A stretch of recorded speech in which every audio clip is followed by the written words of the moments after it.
Travels with your hosts, Sean and Marianne Dawn.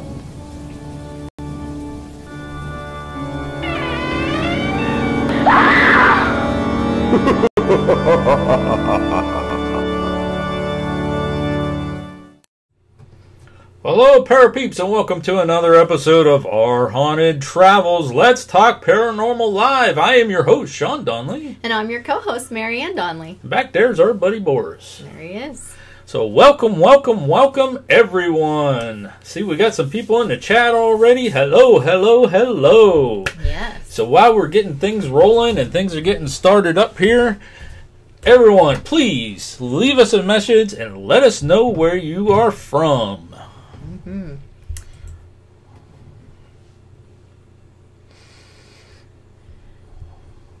Well, you're awful quiet. No, I was just reading the chat. I don't know. Paranormal Mama, I think she's trying to tell Farm Boy that he shouldn't be afraid of us. I think. I'm not sure. I was trying to figure it out. Please check in. Let us know where you're from. And we'll get rolling here and start some of our housekeeping and get that out of the way. All right. We've got Ohio and Kentucky. All right. Okay, so tonight's show producers are Crash Palace, Promote Horror, and 12 Night Horror. All right, and how can you become a show producer, dear? Well, certainly, darling. You can become a producer by following us on Twitter, liking, retweeting, and commenting on our posts, and be in the top 3 of who does that and gets the biggest reach each week. That's right, and we want to thank our show producers for helping get the word out about PANICdVideos, and we want to thank all you Parapeeps, everybody that come and rallied for us over this past week to get us back on here so that we can be live with you today for Let's Talk Paranormal. Yes. Much love out to everybody. Yes, it was amazing. It was amazing. I mean, our roller coaster of emotions started last Thursday, and it just went until I don't know, Monday, Tuesday. It was crazy. It was nuts. So, you know, thank you everybody again. Thank you. We went live and we did a thank you, but I can't say it enough. I am blown away by the support. Yes, it was just utterly amazing, and I'm going to bring that up again later as we do our shout outs. So, oh, I didn't turn one on? Nope. Oops. Thanks, Irish Whiskey. said one of the candles went out? Yeah, well, it said we only had one candle on. So we also have Oklahoma and Iowa in the house as well. All right. So this is a live show, so I do apologize ahead of time for saying something incorrectly or stumbling my words or something like that, but so far so good. During this live stream, I'm not stumbling that much. No, but we did forget to turn on one of the lights, and now they know our secret. They're not real. They're battery operated. So those candles, well, the candles under them are real. We just stick them on top. Those candles are actually original late 1800 funeral home spires, and we didn't want to burn the candles, so we put the fake ones in. Yeah. Hey, now you know the secret. All right, so hey, at this point, if you're new joining us for the first time, go ahead, hit that subscribe button. It won't hurt. It won't hurt at all. It won't cost anything. Just go ahead and hit subscribe, and even the smash that like button. Would be nice too. Yeah, smash that like button, and why don't you go ahead and share this out? Let's see if we can get some more people in the chat. Yes. Get some more people watching us. Share us out on your Twitter, Facebook, Instagram, whatever you got. Share out this stream and let them know that these crazy people over here at PANICdVideos is, well, you're just sitting there. I'm making a fool of myself, I guess. I don't know. Well, Tracy wants to know if you're going to do live dancing tonight. Live dancing? I don't know. Hey, I tell you what, if we get 50 likes in this stream, I'll do some dancing. I'll put some music on and do some dancing for 50 likes. No music, just dancing. Well, I could put music on. No music, just dancing. No music, just dancing. All right. Okay. All right, you want to handle this one? What am I handling?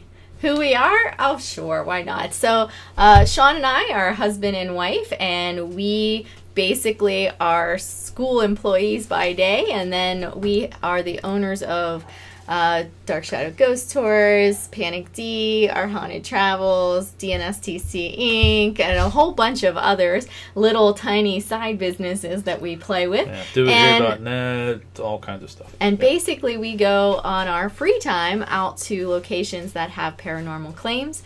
We investigate them, do a little historical research with them, and see what we can find. So, all right, so back in November of 2017, we thought we would spruce up our channel a little bit and share our adventures with you guys, and we have had a blast doing it. Have you had fun? Most of the time, yes. In the beginning, you really did. No. Now you are. No, it's a little better now. It's a little better now. Yeah, yeah. That's okay. Yeah, I always come up with these ideas, and she just looks at me like... Yes, because... As I said, we have a bunch of those little side small businesses, right? Yeah, but because whatever. he comes up with a new idea all the time. And this was just another new idea, right? All right, so if you guys haven't said anything in chat yet, now's the time. Go ahead and say something because it is roll call time. Let's see who's all here. I was just thinking that what I just said reminded me a little bit about Monica. Michael Farrer's Monica, because he always says about how, you know, she watched one of his streams and she's like, you know what, this one has something there. All right, are you going to do the roll call? You do that, and I'm going to pop chat on here. All right, so we'd like to welcome along Andrew Kitchens, Farm Boy 45 Show, Hell Kitten, Irish Whiskey, Paranormal Mama, PSPR, Paranormal Pursuit. I always just call you PSPR, but we'll give you your whole name this time. Rippin'. Oh, I just lost it. Rippin' must have just disappeared. Rippin' somebody was just here, and they just disappeared from my list. Shot Girl 2114, welcome. T-Throng or Tracy, and The Dirt Show TV. The Dirt Show. Do you know that one? I don't know it. That one's an interesting name. If you're new to our channel, when this is done, please come back and leave a comment, and we will go check your channel out. I know most of these, but if not, I'm going to go back we definitely do that. We definitely go back and check out other channels, because that is a tip, folks. If you want to grow your channel, you got to get out there and see what else is going on and show some love to other channels. Build that community. Highly recommend to build your own community and be a part of community, several communities.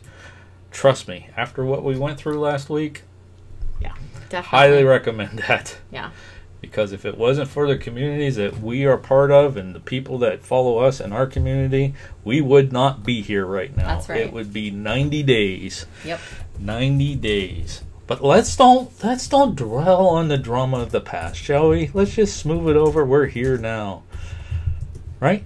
There you go. Although we do have to talk about something about last week. Okay. We got to give away a t-shirt. Oh, okay. Yeah, we could do that. I was like, where's he going with this one? Yeah, it's time to give away last week's t-shirt. There you go. All so right. It will be one of the Our Haunted Travels t-shirts. That's right. We got 4 people that sent in that email to win the t-shirt. We got Annette Reagan, Bill Cook, PSPR Pursuit, Hell Kitten, and Crystal Canotis. Thank you, dear. You're welcome. All right, so let's go ahead and give that away, and then we can move on and talk about what we're giving away next week, for this week. There you go. All right. Here we go.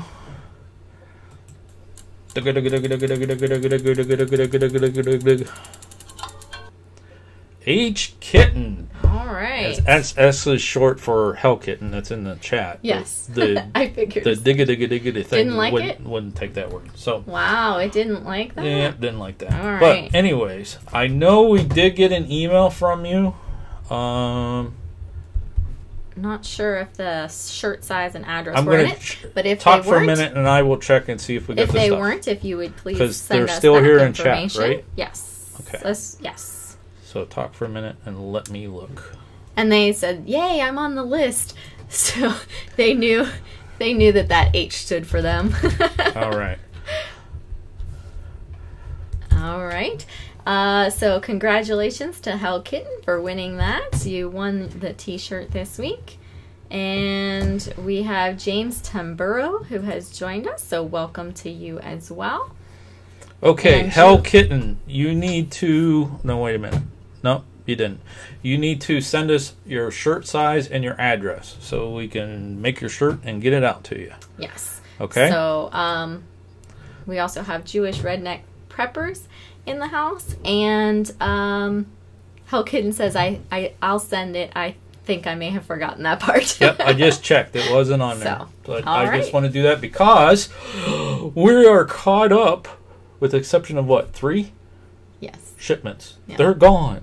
Yes, We've they sent left, stuff they to left the Sweden, India, England, Texas. I don't know where the other. I can't remember where the other one was, but I sent out 5 Illinois packages to. Yeah, Illinois. You sent out all kinds of... I did. She had like a big I did. thing. We got 3 And more we so- got to send out. Well, and- now 4. We got to Yeah. get caught up. Yeah, So gotta get caught back up But again. we ran out of... I just hope everybody gets their packages because Yeah. I don't know what it is with the United States Postal Service. Should we email everybody later and say we sent it? That would And maybe. just to let them know? Yeah, we could do Because... that.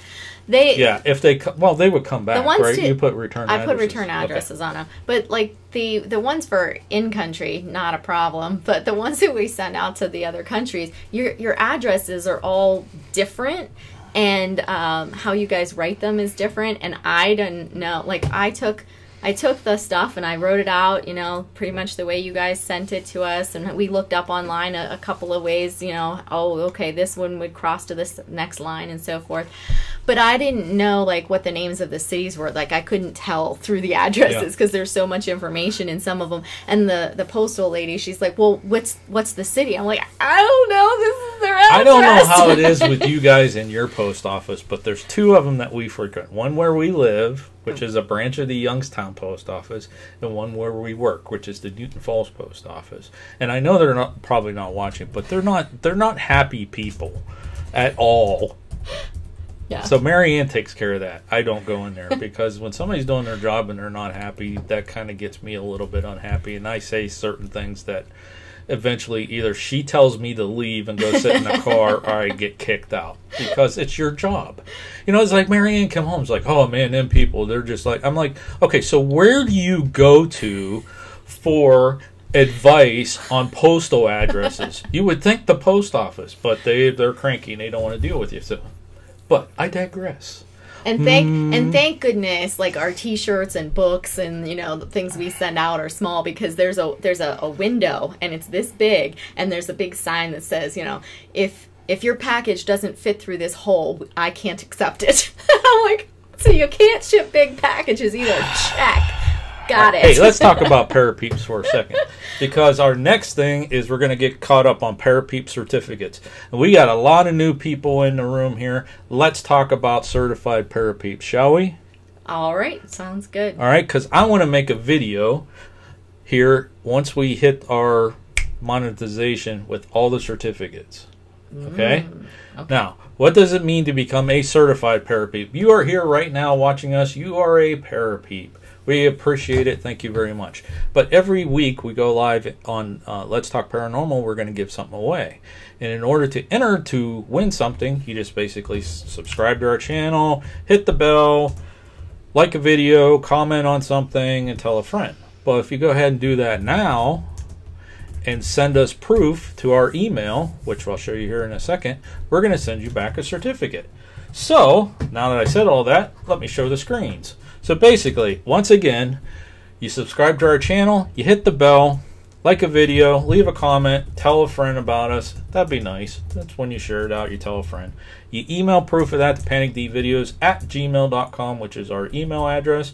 And we're going to send you back a certificate that looks like that. We're going to email it back, and if you include your Twitter address, we're going to tweet it out saying thank you. So whatever you want to put on that certificate, whether it's your YouTube channel name, your Twitter name, I don't care, whatever you want to do. But when you go to enter for our giveaways, only thing you have to do is send us a certificate because we already know that you're certified Parapeep. And we get your email address and all that other stuff. All right.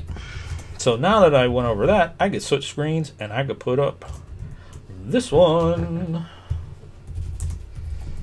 Okay. What are you doing? Typing away over there. Yeah.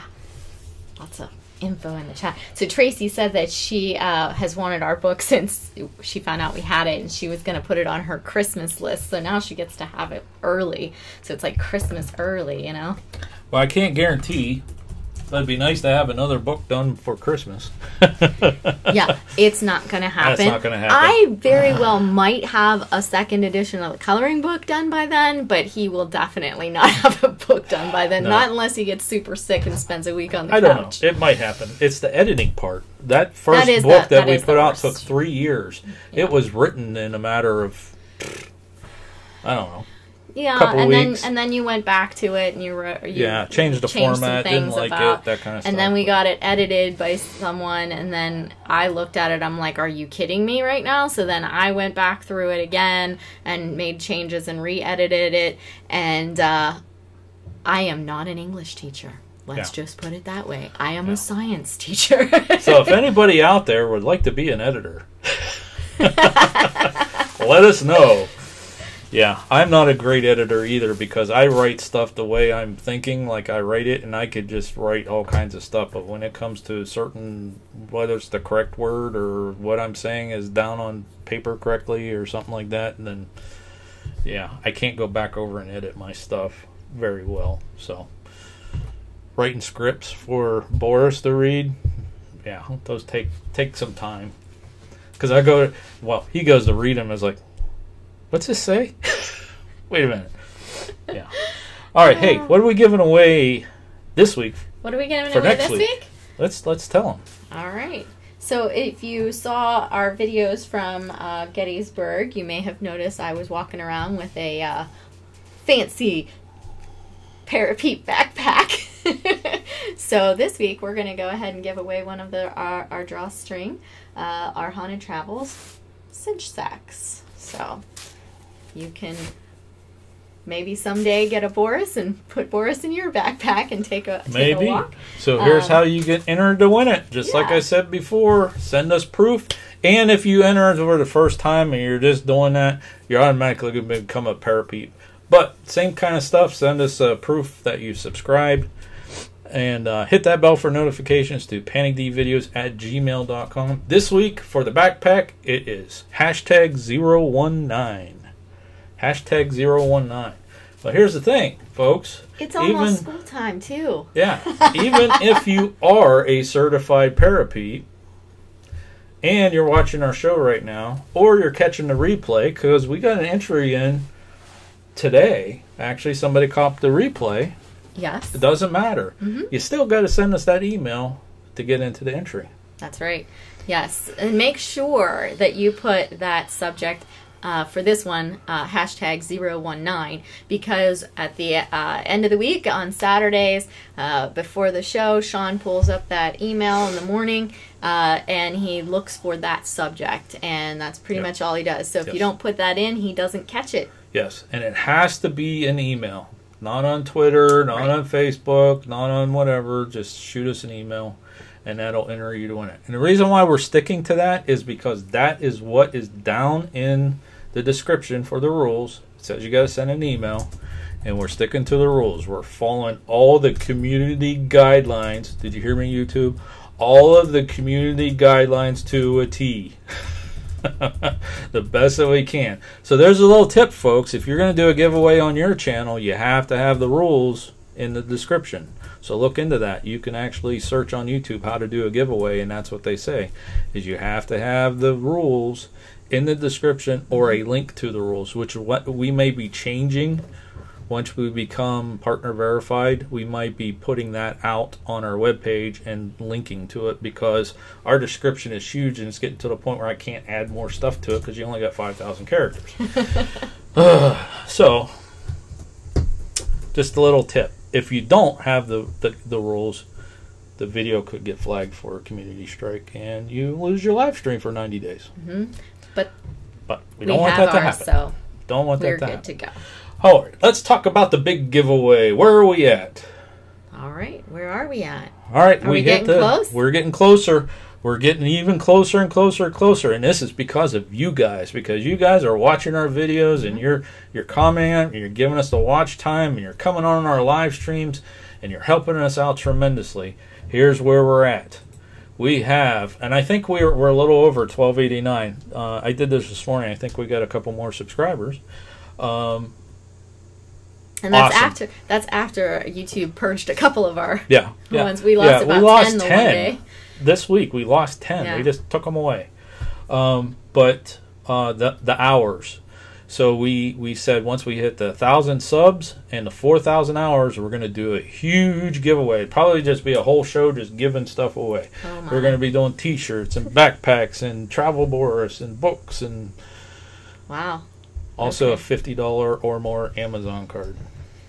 So that trip to the postal service will be fun for me. Thanks. Not a I problem. love you too, It's fun. dear. I love giving stuff away. Yeah, but you don't go to the post office. That's one of the drawbacks is actually having to go and mail the That's stuff. her job. Marianne said, "I'll take care of that." Yeah. You guys get him your email addresses and shirt sizes and all that kind of stuff, or your home addresses and all that, and then I have to take it to the post office. Yeah, we don't need federal charges against your host.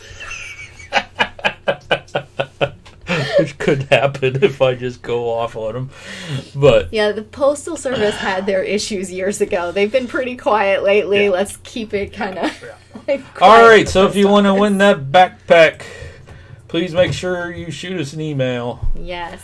PANICdVideos at gmail.com with proof of subscription and the subject line hashtag 019. Yes. And as through the show, as we're doing this, our email address is going to pop up somewhere up there where his finger's pointing. right around in here. And we'll bring that slide up a couple times. See, there's our name. Then the email will come up. So. All right.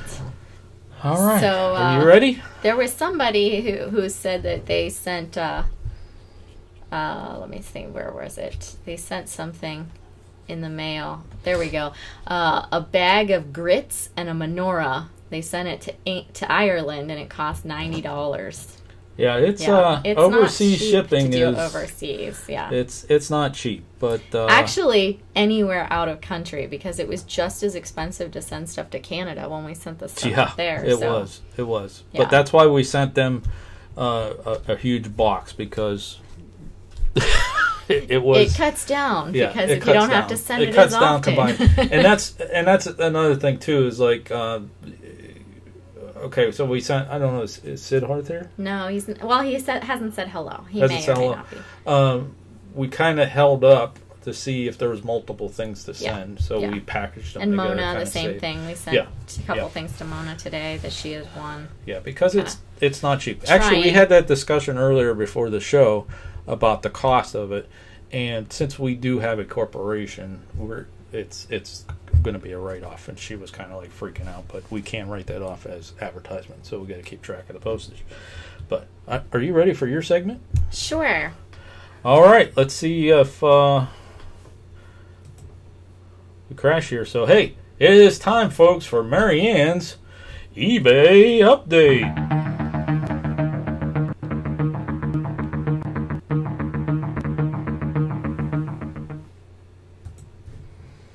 All right. All Hit it. right. So while I'm showing off my toys, there's a couple questions in the chat that you can answer. But mine today that I have, I actually got on eBay probably in 2014 or 2015. It's so far back that it's not even in my log anymore. But it is an old piece of a Civil War gun that was... dropping. I'll just hold it with my fingers. That was dug up. And so it's the metal portions that remained, and it's all nice and rusty and everything, but the handle is gone and all that kind of stuff. But this is my cool little purchase that I got there that time. I don't remember, honestly. I have to go look up. I have a paper. I should have done it for this, but I just kind of came in the room and I'm like, what should I do today? I'll pick that. I don't remember where it was dug out. I'd have to look that up. But that is my purchase for this week. Alrighty, cool stuff. Yeah, so I there's people all the time. Well, do you own a gun? No, I don't. Well, actually, I own a piece of a gun. Piece of a gun, but a piece of an actual. A piece of a Civil War era gun. Yes. Yeah. So cool let me stuff. just wrap this back up. I never did put it in a case. I'll have to put it in a case someday. So, thank you. That's what the little tag on it says, is just thank you. So, anyhow, is that a cap and ball? I'm not sure about that one. All right. All right. Do we have any questions yet in chat? Well, we had a couple. So somebody wanted to know, I think it was Irish Whiskey, wanted to know if we had ball caps. And I said we did in the past, but we don't have any right now. And then I'm not sure. Oh, you mean with our Haunted Travels? Yeah. No, we don't. No, actually, we could. We could make them. Yeah, but we don't have. We any have a currently machine to make set them, up. but Yeah. we have them for Dark Shadow Ghost Tours, or we can make them for Dark Shadow Ghost Tours. Mm-hmm. Yeah, I don't know. Maybe we'll do that. We'll add that. Tracy says that's a cool piece, and Irish Whiskey wants, is that from a cap and ball? And I have no idea. It's just, Oh, the gun? Mm-hmm.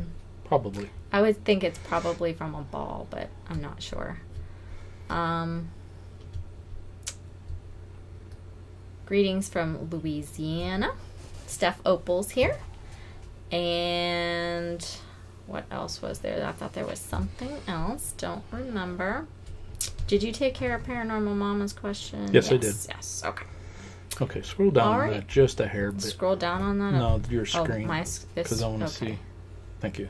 Yep. All right, so I'm adding another section to this if there's something that takes place with PANICd.com. Okay. Okay. It's a PANICd update. Yeah, because you used to do a separate video for that. Yeah, well, I haven't done anything on PANICd until last night and early this morning, so there has been a change. I was actually just thinking about that, like maybe 3 days ago, and I was like, he hasn't made any of those update videos in a while. Yeah, well, there's going to be some changes coming to the database here shortly. So, okay. One major change that did take place that we want to share with everybody is we updated the Our Haunted Travels webpage, our webpage for the show and for all of our videos and stuff like that. And I should have did this a long time ago, but I just finally got a chance to get to it. So I just want to show you this. When you guys see our videos coming out, it kind of like doesn't make sense because the order in which they come out. What we try to do is we try to focus on a location a week. And this past week we just did whatever we wanted because we're still was kind of on vacation. Next week we're getting back into the locations again. And normally what happens on Tuesday we put out a Ghost Stories and Folklore. Midweek, Wednesday or Thursday, we put out some sort of auxiliary type supporting video, and then Friday we do the location video where we normally talk about our experiences with there and why the history, there's the histories in there, and why we believe that the location is haunted, and that ties that location up for the week. Okay, but the way that they come out, it kind of doesn't make sense. So what I did is we have playlists that group all the different types of videos together. So if you would like say you like all the ghost stories and folklore, Boris's videos that he does with all the creepy stuff and that kind of thing, then there's a playlist for just ghost stories and folklore. Maybe you like just the history and the location videos. Either way, if you go, can you post the link to our page? Actually, it's just panicd.com/OHT. What I did was I cleaned up our page a little bit, and the playlists are on there. So you see, here's the location videos, the ghost stories and folklore. The snippets are those auxiliary ones. So if you saw like the video we did about the cat soldiers, or we did about the oddities museum and things like that, those are in the snippets. all the Let's Talk Paranormal Lives, they're all grouped together. Marianne's recipe videos, and then the Behind the Hauntings, those are grouped together. So, and I have more playlists. This is just about as far as I got right now. I'm going to be adding more, like our EVP collections and stuff like that. But you posted the link in chat. Yeah, but now I did something and I can't like one. see the chat anymore. The middle one. There you go. So you can actually go and watch these, and this would actually help us with watch time. But one thing I wanted to point out is some of the videos like we were doing back in November and December, even though like the production value has gone up. Let me switch back to this here. Even though the production value has gone up, you know, we're starting to make videos in better quality and stuff like that. Some of the videos that we have out there are pretty cool.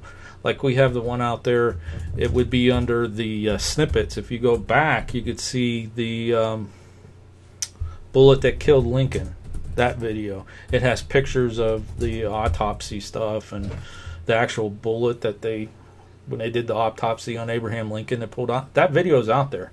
Our interview with Jeff Mudgett. You know, some of those videos are kind of like buried because I made a mistake. You know, I was dumping all those individual videos from the investigations and kind of turned people off on that for a while. So I don't do that anymore. If we are going to dump our stuff, we'll just do a live stream and dump it all at once. But you could go back and watch some of those older videos and things like that. So that's an update that just happened last night and this morning. I was working on it, trying to get it done.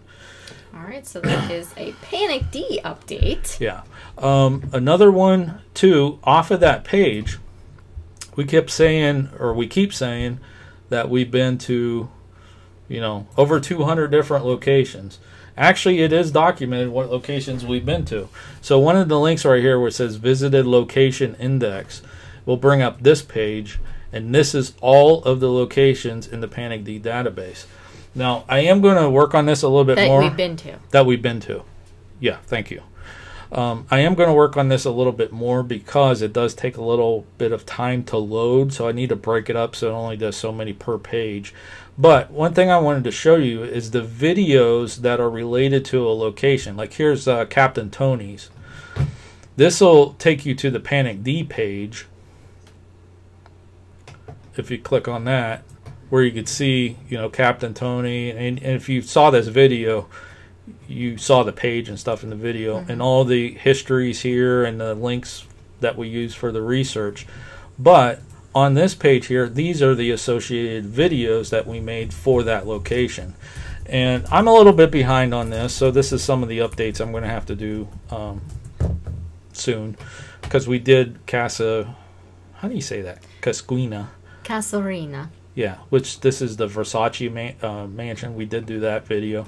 But there's also links here to, like, if we had something like Pinterest board or other photos or things like that. So, you know, just something I was going to show you guys. It's an update. I don't even know if you guys even knew we had a web page, but the Our Haunted Travels one has been updated.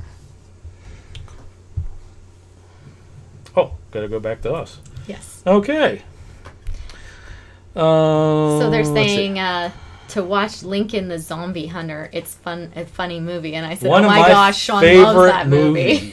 I've seen that movie several times. Now you said that, we might have to watch it tonight because I love that movie. I know you do. I love that movie. We do. It's not Zombie Hunter. It's Vampires. Hunter. You're right. Or, is there a different one that says Lincoln Zombie Hunter? Is there a zombie one too? You're right. It was Vampires that you watched. Yeah. If there's a zombie one too, put that in there in the chat as well. So that's kind of funny that came up. Must have been the Lincoln stuff. Yeah. Well, yeah, I love that Lincoln Vampire Hunter. Yeah. Okay, so the next thing I want to talk about. No, Irish Whiskey says zombie. It's zombie. Oh, I want to have to look into that. Yeah. Lincoln Zombie Hunter. Oh, he's going to look that one up tonight. Maybe we will be watching that tonight. That'll be interesting. Another thing I want to mention, and we started talking about this last week. I don't know if this is what caused somebody to get upset, but I don't know. We have a Discord server out there. We got a lot of people that jumped on it during our Behind the Haunting. Tracy says it's vampires. So I don't Okay. know if there's two different ones or not. Well, we'll have to look. We'll have to look. But I do invite everybody. Marianne's going to post a link. It's actually in the descriptions below, too, to join our Discord server. And we have a couple things in there. The reason why I mentioned this, if you guys have any haunted locations that we're not aware of, that's not in the database, you can search and see if they're in there. I know there's a lot of paranormal people here in the chat. Paranormal Mama, I was on your channel earlier. I saw you've done some investigations and PSPR, things like that. Just drop us a link to a web page or something in the PANICd leads, and when I get into the mode, which I don't know how. Yep, Abraham Lincoln versus Zombies. We're gonna have to look that up. I can add it to the database, and I'll give you guys credit either back to your YouTube channel or whatever that you brought it to our attention, because there's over 800 locations in the database. And not all like of them are active because we haven't gone through and found the history and the claims and all of the piece it together. But I want to build that database up huge, because once we add that location, we can link to your videos as well. I've already done that with a couple other people. I just off the top of my head, FS Paranormal Family Shine. He told me about a cemetery down where he's at. We got together, research, I added to the database, and his videos are in there, and that's helping him getting some exposure. So in our Discord server, a lot of people, I was in a chat, and they're just rambling all this stuff off, and I'm like, I can't keep track of everything. Just put it in our Discord server, and then when I get a chance, I'll go back to it. There's also a section in there too. If you guys are making videos and you want to share them with the Parapeep community, drop a link in your latest video. So you're more than welcome to do that. In fact, that would help us so we could go watch your videos. So, definitely do that. We do watch the notifications that come up on YouTube. Not all the time do they work. I'm just saying. Not all the time do we get notification that your videos come up. But, if you drop the link in there, we'll take a look. And the biggest thing is we have some really cool Behind the Hauntings coming up. And we were discussing this last night on the live stream. Yeah, on Boris's live stream. Our next big Behind the Haunting live stream coming up is going to be the Lizzie Borden case. Yes. And we will be dropping links to some of our research and pictures and things like that we took when we were at the Lizzie Borden house in our Discord. So you definitely, if you're into that stuff, consider joining. You dropped a link to our server. I did. And I apologize. Last week we said that we were going, I was going to take a picture of the one page in that book that we had been discussing from Colonel Wainwright, and I have not done that. I got a little discombobulated with the issues of the week, so and you're more than welcome to say, hey, Marianne, you said you were going to post this link. Put it in the Discord and remind us. Yeah. Now, I don't even know, do we get, I don't know much about Discord yet, but do we get, messages that say? Yes, we do. We get notifications. We do? Yes. Do those go to my email or something? Do you ever hear my computer going, ding, and I'm going, what's that noise? Ding, ding, ding. Yeah, but do I get it? No, we haven't installed it on your computer. You just used the web page. Oh, we got to put it on your computer. Okay. And your phone. Okay. So. All right. What else do we have here? So there's some discussion of that zombie movie. So I asked if it's available on Netflix or anything. So if anybody knows if it's available, drop a link in here and let us know where to find it. They can't. Mod. Oh, really? Okay. Well, at least tell me where to find it. If you know where it's at. Lincoln versus the Zombies. We'll look for it. If it's available on the internet, we'll find it. Yeah.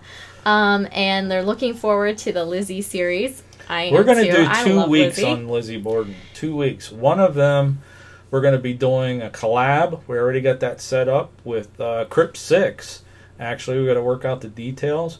That's going to be interesting on one video. Another one, we're going to do a Behind the Haunting on Lizzie Borden. But the Lizzie Borden, there's actually 3 locations that we're going to cover in the 2-week span. So we already know we got 2 ghost stories and folklore and 2 locations. Maplecroft, there's not that much on Maplecroft. That's where she lived out her final days. Right. there are a couple There's reports cool things about Maplecroft, but the history of it, it's just a house that she built and she I lived don't know there. if she built. Did she build it or buy? I think she bought it. I think she bought it. And she expanded renovated it. Yeah. And she definitely got the Maplecroft carved into the stonework in the front stairs, and so that's cool.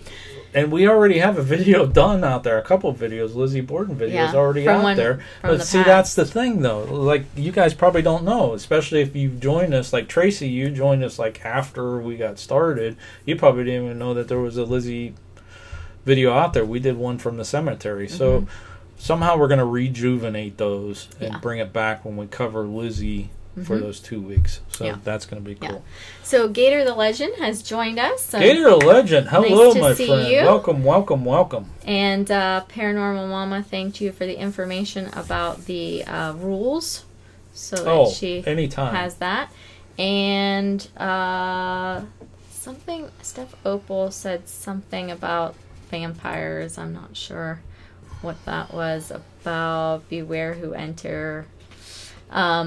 So, Just Out and About is here as well and says hi to Boris. They can't stay much tonight, but you all have DirecTV, right? No, we don't. We used to. We have DirecTV now. We don't have DirecTV. We had it ripped out because we were paying way too much for it. We had it for years. And every year, they slapped $10 or $20 or something on it. And it got to a point where we're watching 3 stations on DirecTV and paying like a lot of money. A lot. Could have been a car payment. No, it wasn't that much, but close enough. It could have been. No, it couldn't have been a car payment. So, I pay the car payment, you don't. Now we stream our television using DirecTV now. And we watch a lot of YouTube. Yeah, a lot of YouTube, a lot of Netflix, a lot of Amazon Prime, that kind of stuff. Yeah. So I don't know if Crypt 6 is here. I see a couple people talking about Crypt 6 saying something about him. I do know that he has some sort of an issue. Somehow his channel got deleted. Yeah, so if you were a subscriber to Crypt 6, you might please want go to back and resubscribe. Yeah. Somehow his channel got deleted accidentally, I think, and he couldn't get it back. So so they're working. I heard about that in the live stream. Yeah, so I think definitely, on Michael's channel this morning. Yeah, definitely help him get built back up. Happy trails. So at this point, this is normally when we do our Parapeeps shout out to one of our Parapeep channels, but we're going to do something a little bit different. But let me find. Go ahead, keep talking. Okay, I didn't know what you were doing there. Okay, my graphics. Oh, I get right here. No, this. Oh.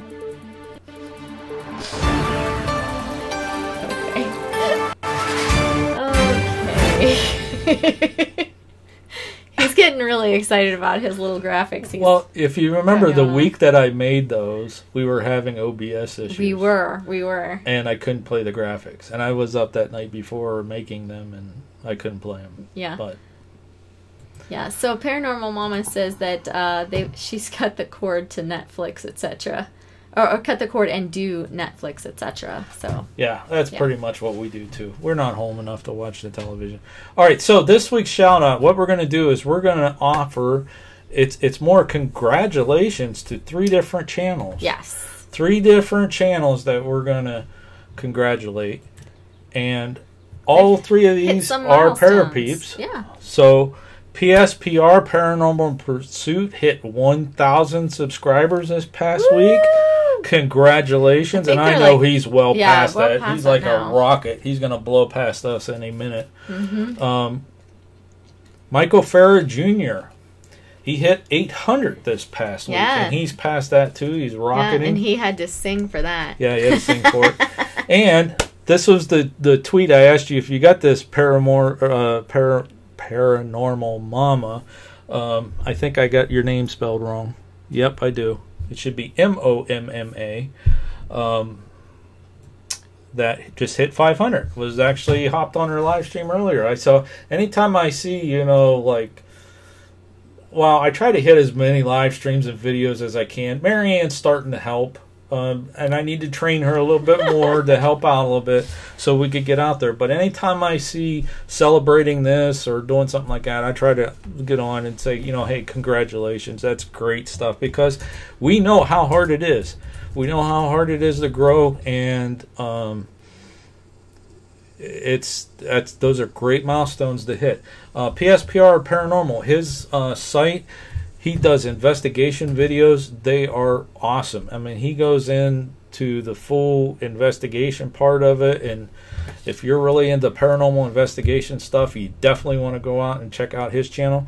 All the links to these channels are in the description. I don't know if Marianne's going to drop them here or not, but they're down in there, so make sure you check these out. Michael J. Ferrer Jr., we were telling you, if it wasn't for community support, having our own community, Gator Legends here, he's part of a community that we belong to, we're part of his. If it wasn't for the community coming out, we wouldn't be here right now. Michael does the best hour of my day every day at 10 o'clock. At 9 o'clock, he puts out a vlog video. A lot of inspirational stuff, a lot of how-to stuff, and his best hour of my day, they are just fun. You know, I think I mentioned last night that even though I was on vacation, I set an alarm to get up to try to hit his show because I just have a good time. And I know once I go back to work, that's my work hour, so it's going to be hit and miss whether I can hit them. But yeah, it depends on if you have lunch early. Or... yeah, if I take an early lunch or, you know, whatever. And Paranormal Mama, hey, congrats on the 500. That's the one I saw this morning. She does... paranormal investigations too, and EVP videos and things like that. So definitely go and check her channel out. Actually, Marianne's got up right now. You're well past 500, so you're going to be celebrating 600 here shortly. So great stuff, great stuff, and congratulations to all three of you. That's what we wanted to do this week for our Parapeep shout out, is say congratulations to all you guys. There we go. Great So job. I got all three of those. Keep on creating. Keep on keeping on. Good stuff. All right. All right. Are you caught up on the chat? Unapologetically, no. Gomez, hello.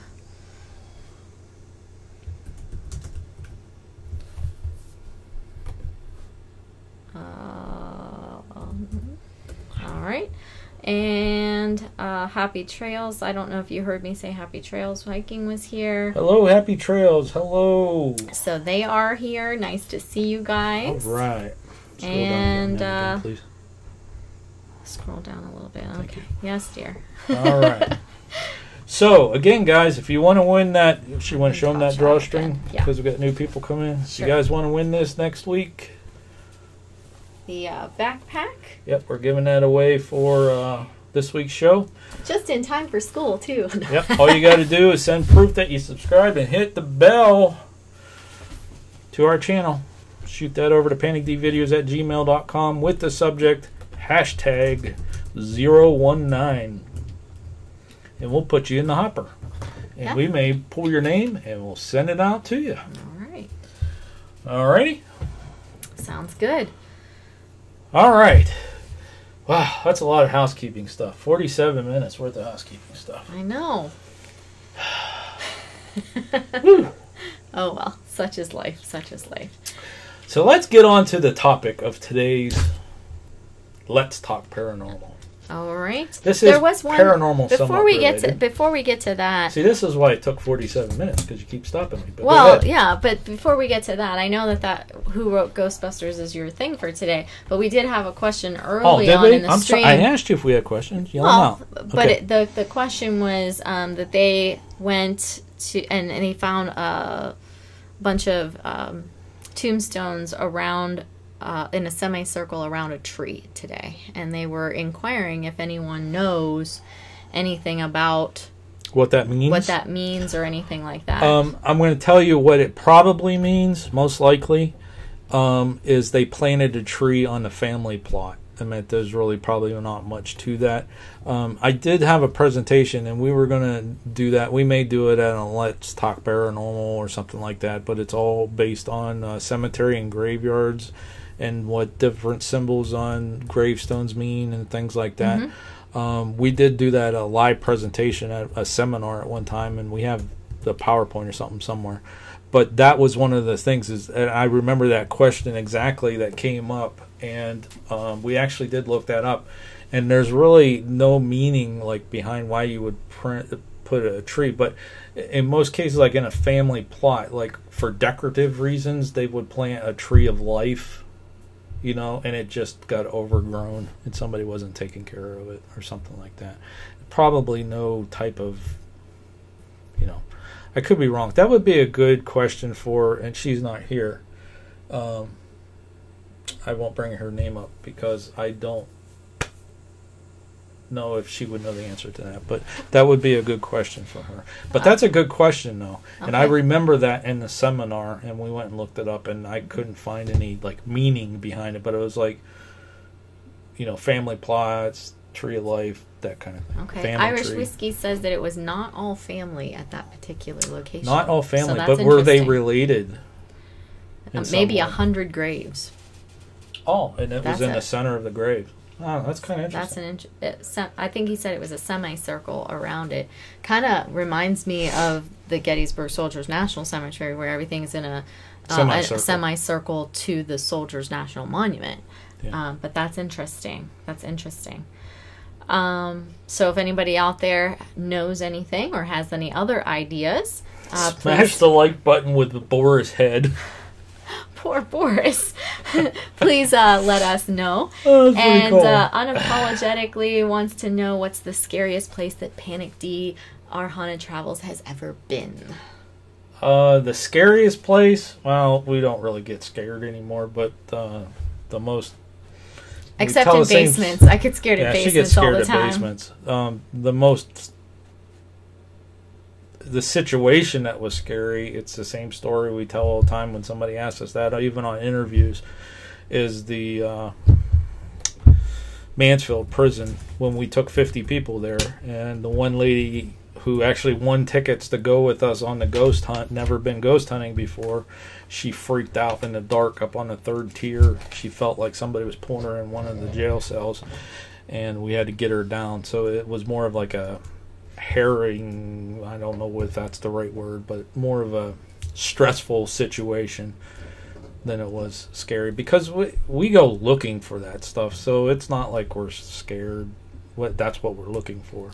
Yeah, but for me, I would say it's any of the locations that have a basement that I'm sent down to all by myself. Orphanage basement. Yeah, well, I didn't freak out. Yeah, you did. I have a recording of it. I'm just like, okay, I'm out of here, and I ran up the stairs. But I do that here in our house. So she does. She doesn't like basements. I don't.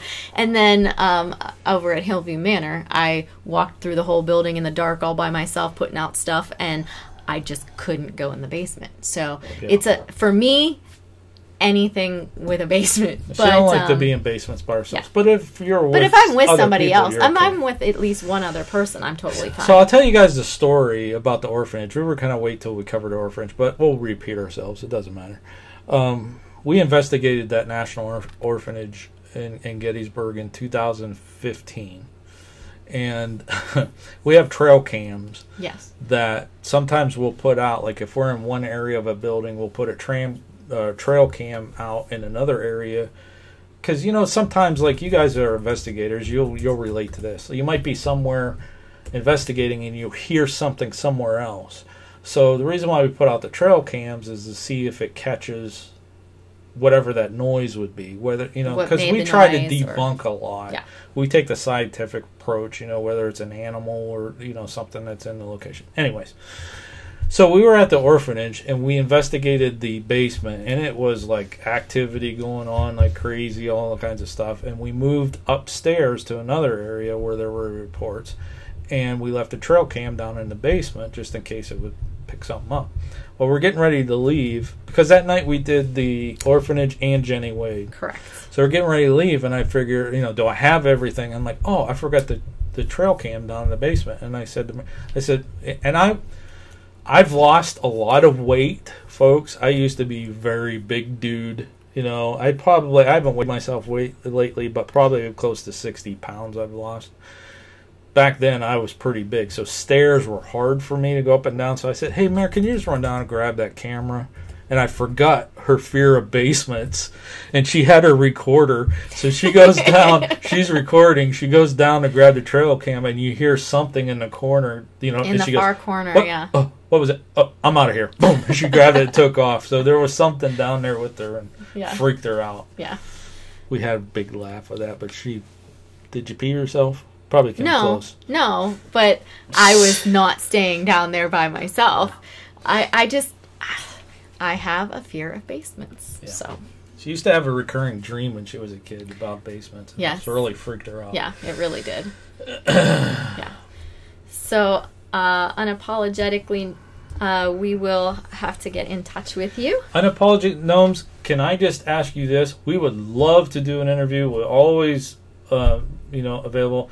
But with our schedule, me going back to work, could you message us and remind me? Because I'm going to forget, my friend. I really will. And that's not anything that's not showing any appreciation or anything like that. It's just I will forget because his vacation's over on Monday morning. Over. I go to work Monday, but yeah, our links are all over. Send me a message and we'll set something up. We would love to do an interview. We love doing them. And it's a great time. So, a lot of people, when we first started doing it, I don't know. Being both of us are teachers, we don't have a problem getting up and talking. When I first started at Newton Falls, I was a computer guy. I hated talking in front of crowds. I hated it. Ask her, man. I would be a nervous wreck. But you do it countless times. I mean, Mary Ann stands up every day in front of the kids and does lectures. It just becomes second nature. And when we do interviews, before you know it, it's like an hour went by. Mm-hmm. We're just talking, So we love to do interviews. Okay, so are we caught up? They're just congratulating you on your 60 pounds and that they like that we try to debunk things. Yeah, I tell you what, the 60 pounds, what the turning point was, well, number one, I got sick. We didn't know what it was. Still don't. Because everyone said, oh, yeah, you're fine. But I quit drinking sweet tea. Mm-hmm. Actually, anything that has sugar in it. And I ask her every once in a while. I think on vacation, when we were in Gettysburg, one night I had sweet tea, and it tasted horrid. And just the other night, I asked you if I could have one of your Snapples. Mm-hmm. And I don't drink that very often. It's either water or coffee, but the liquid sugar was keeping the weight on. Yeah, I very rarely drink anything besides water, and I had some of those. I had a 6-pack of those that I bought like 9 months ago, and you're like, I just wanted something different besides water for dinner, and I didn't want coffee and. You see me on the live streams all the time. I'll probably go through about 6-8 of these a day.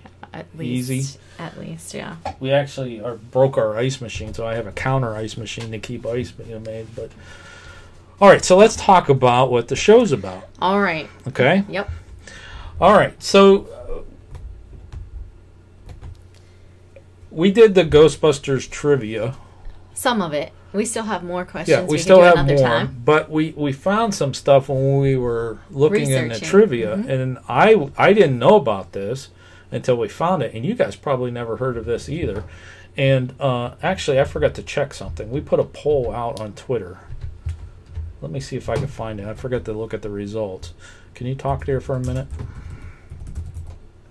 Sure. So he put a poll out to see how many people had heard of the controversy over who wrote it. And so I know that when you told me the results like a couple hours after you put it out, it was pretty much most people didn't know anything about it. So that's kind of interesting. Yeah. I wasn't aware there was actually a lawsuit over the theme song to Ghostbusters. So it was a pretty... well, they kind of kept it hush-hush because it was the way it was... I'll tell you here in a second. Let me find this poll. Okay, so 92% of people that took that poll didn't hear of it either. So And there's a good reason why, because here's what happened. In 1984, another movie came out called Back to the Future. Mm-hmm. Okay? And Huey Lewis in the News was approached by Columbia Pictures to write the theme song for Ghostbusters, because he just had that hit for Back to the Future, that just came out. And they said, hey, you write good pop music and that kind of stuff, and we want a good theme song for this movie that we're putting out about ghost hunting and stuff like that. Well, you write it. Well, he said no. He didn't want to get pigeonholed, stereotyped to writing these movie themes. So he told him no. And then, I got to bring my notes up. That was actually in 1983. And he came out with a song called I Want a New Drug. Mm-hmm. Okay? Well, in 1984, Ray Parker Jr., of course, released Ghostbusters theme. And the song was nominated for an Academy Award, and he actually got a Grammy for that song. And it stayed on the pop charts as #1 for 3 weeks. Okay? Mm-hmm. I remember that. Yeah. So we put together a playlist. And if our Discord was going, you guys could have did a little homework before the show. But there's a link down in the description of a playlist. We put the Ghostbusters theme, and we put I Want a New Drug. And we'll let you be the judge. You could play those, the beginnings of them, back to back. What the lawsuit was Huey Lewis in the News filed a lawsuit against Columbia Pictures and Parker because he said that the bass line of the music was the same. And when you play them, after you hear that, you're like, that's the same song. It's the exact same song. Even how it begins in the beginning, which was quite interesting, So he sued, and they settled. It gets better. They actually settled the lawsuit, but when they settled it in 1995. And Huey Lewis won a big cash settlement over this because the courts agreed with the settlement, but there was a hush order put on it. That's why a lot of people didn't hear about this, is because of that hush order. Right. Until 2001. In 2001, Huey Lewis made a mistake. He actually went on a channel, and in that playlist you don't have to watch that whole thing if you don't want to, but is an interview where he brought it up. He wasn't supposed to bring it up. There was a hush order on it. Mm-hmm. Yeah, neither side could say anything couldn't say anything about the lawsuit. So he brought it up on VH1 Behind the Music or something like that. And Parker turned around and sued him back because he broke that settlement. And Parker won. So I think it was $5 or $6 million that he won because it was a breach of that settlement. Even though it was and I could play them on here, but I don't want to break copyright.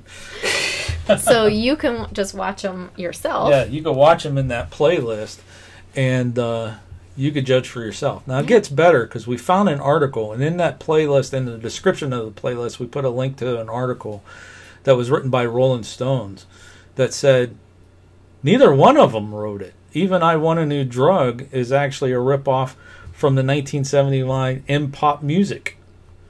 Because the beginning of that actually sounds familiar. Mm-hmm. But nobody, he was like a one-hit wonder type thing. So, in your leisure, you guys listen to those. Or if you want to pop out and listen to them now and then come back and tell us what you think. Because it is kind of interesting. Yeah. And that song was #1 for 3 weeks. Ray Parker Jr. got a ton of money over that. Yeah. And so did Columbia Pictures, and made that movie what it was. So that's the show, folks. Later. No. Yeah. But yeah, so we wanted to bring that up. We were going to do a video about it, but it was kind of one of those reserved topics that we wanted to discuss with you guys. Have you guys ever heard of that before? I don't know if they've heard of that, but Steph Opal says that she knows all about hush orders. So that's interesting. But, it could be something exciting, or it could be something that's just kind of boring. We've had that too. I've had that through work. What else? There was Francis Spirits and Kitties said they found the lady that you said was buried in the graveyard that she went to today. Her gravestone said Jeannie. Oh, that's interesting. So I don't. You have no idea. I have no idea, she's but talking I'm about. passing that information along to Okay, you. stop a second, because I've told you twice. She's the one that lives in Florida, next to Right. the cemetery. Okay, where the Carney and Sideshow folk Yeah. would winter Yeah. in that town where she lives. Yeah. There's an abandoned cemetery. Yes, I remember this. I was on her conversation. live stream when she was talking about, and I Okay. found a find-a-grave of somebody buried in that cemetery. She went there today. I think it was today, right, Francis? Yeah, I think she said it was today. And did an investigation and found that grave. Okay, So great investigation, research, nice. tied together right there. Very So cool. Francis, please keep in touch with that stuff. And if you didn't catch me earlier about the Discord, and just remind me to drop a link, and we'll add that cemetery. If you caught an EVP or anything like that, we'll add that Yeah, stuff that'd be awesome. to PANICd. That would be an awesome location to add. It's an abandoned cemetery, but there was, I think it wasn't it like she was the smallest woman and married to the tallest man or something that'd like be that? fun. I have the link pocketed. I sent it to her, but Okay, I would love to add that to the database. that'd be super cool. All right, go ahead. The other thing was Ben Chavez had a tech question. He wants to know if they can join a live stream through Hangouts using OBS under Linux. Well, Linux wouldn't make a difference. Linux would work if you just have the proper drivers. Okay, so if you could get Linux to work on OBS, it's working fine, and Hangouts is working on OBS, working fine. Yes, providing that the cameras are two different models. Okay, that's the problem that we had, and why we haven't had guests on, but we got it fixed because we got a new camera up there. And it took us some fiddling, and actually crashed a couple live streams to get the new camera to work, and I got it to work. I just had to make sure I was running 64-bit. That's another thing too, is make sure everything's running. If you go 32, everything 32, or if you go 64, make sure everything's running 64. When you install OBS, it puts in both versions, by the way. And I was running the 32-bit version OBS. They look the same, but up in the top it tells you it's the 64-bit. And it turns out that the drivers were 64-bit for the camera. All right, so our problem is we had two of the 1080 Logitech webcams. Two of them, same brand, bought them at the same time, that kind of thing. And I couldn't get it to work right with OBS because of the drivers. It would knock out the microphone, or it would do something weird. So I said, that's it. I'm going to get it. We got a 4K camera for the main camera. So what I'm going to do is actually, hopefully next week, we're going to have our first guest on with using a different model of a camera. Okay, I'm going to take that and connect that to Google Hangouts, use that as a screen capture. You guys can hear them in OBS and make everything work. Linux, it shouldn't make a difference whether it's Windows, Linux, or Mac. It shouldn't make a difference. Providing that the drivers and everything works individually, then yes, you could do it together. I hope that answers your question. Okay. Says thank you for taking his question. And Hell Kitten is going to be right back. They went to get something to eat. It's Yummy's time. When she gets back, we'll have to ask her what she got. What did you eat? Was it hardtack? All right, guys, if you want to win that, go ahead and hold that drawstring up again in case we got new people to come in. Okay, Ben says, hope you can make a tutorial. Well, I'm working with PSPR. I wanted to do it this summer while we're off, but you know what? I'm just going to have to do it. You know, we have another channel called Virtual Ghost Hunt, and we're going to put the tutorials on there instead of him putting them on his channel, which is mainly investigations, putting on our channel, which we got our own thing with the different locations and stuff. Virtual Ghost Hunt doesn't have videos. It's actually just a website that helps promote paranormal videos through Twitter, and we're going to be setting up a Facebook here shortly too. So on that channel, we're going to be putting the tutorial videos, and that's a great topic. You know, I could set up a Linux machine. I have access to them and try it out and that kind of thing. I do know the same model cameras don't work. OBS does not like that. That's kind of funny. We tried that, and actually, when we did Dark Shadow Ghost Tours after tour, to have a guest on, we actually took a laptop, folks. I mean, I'm telling you, we were just trying to figure it out. We run OBS, and then we had a laptop sitting, and we just shot the camera at the laptop screen, and that's how we brought guests on. But now I have it figured out. We've actually done a couple lives, 2 actually, with having Google Hangouts running off to the side and OBS. So next week, hopefully, Let's Talk Paranormal, we're going to have a guest on. Been wanting to do that because I want you guys to come on and share your paranormal stories. Talk paranormal with us. Talk about your channel. Talk about your paranormal stories. Yeah, what experiences have you had? And get back to Let's Talk Paranormal. I like doing the games. Are fun. And I like having fun, but you guys, we can't think of any new ones at the point. We'll just circle back around later. Again. Yeah. So this, you asked for this, the bag again. So this is this week's giveaways, the drawstring. And the way you can enter it is just show proof that you subscribe. Shoot us an email to panicdvideos@gmail.com. If you've never done that before, you'll also make you a certified parapeep. But in the subject, please put #019. And next week, when we do the drawing, you could win a backpack. Mm-hmm. All right. So I am not sure what link Irish Whiskey was looking for, so I'm going to drop the Discord link for you. Paranormal Mama and Francis, Spirits and Kitties, were posting some links in the Discord for some of their live stream information that they've collected just recently. So awesome.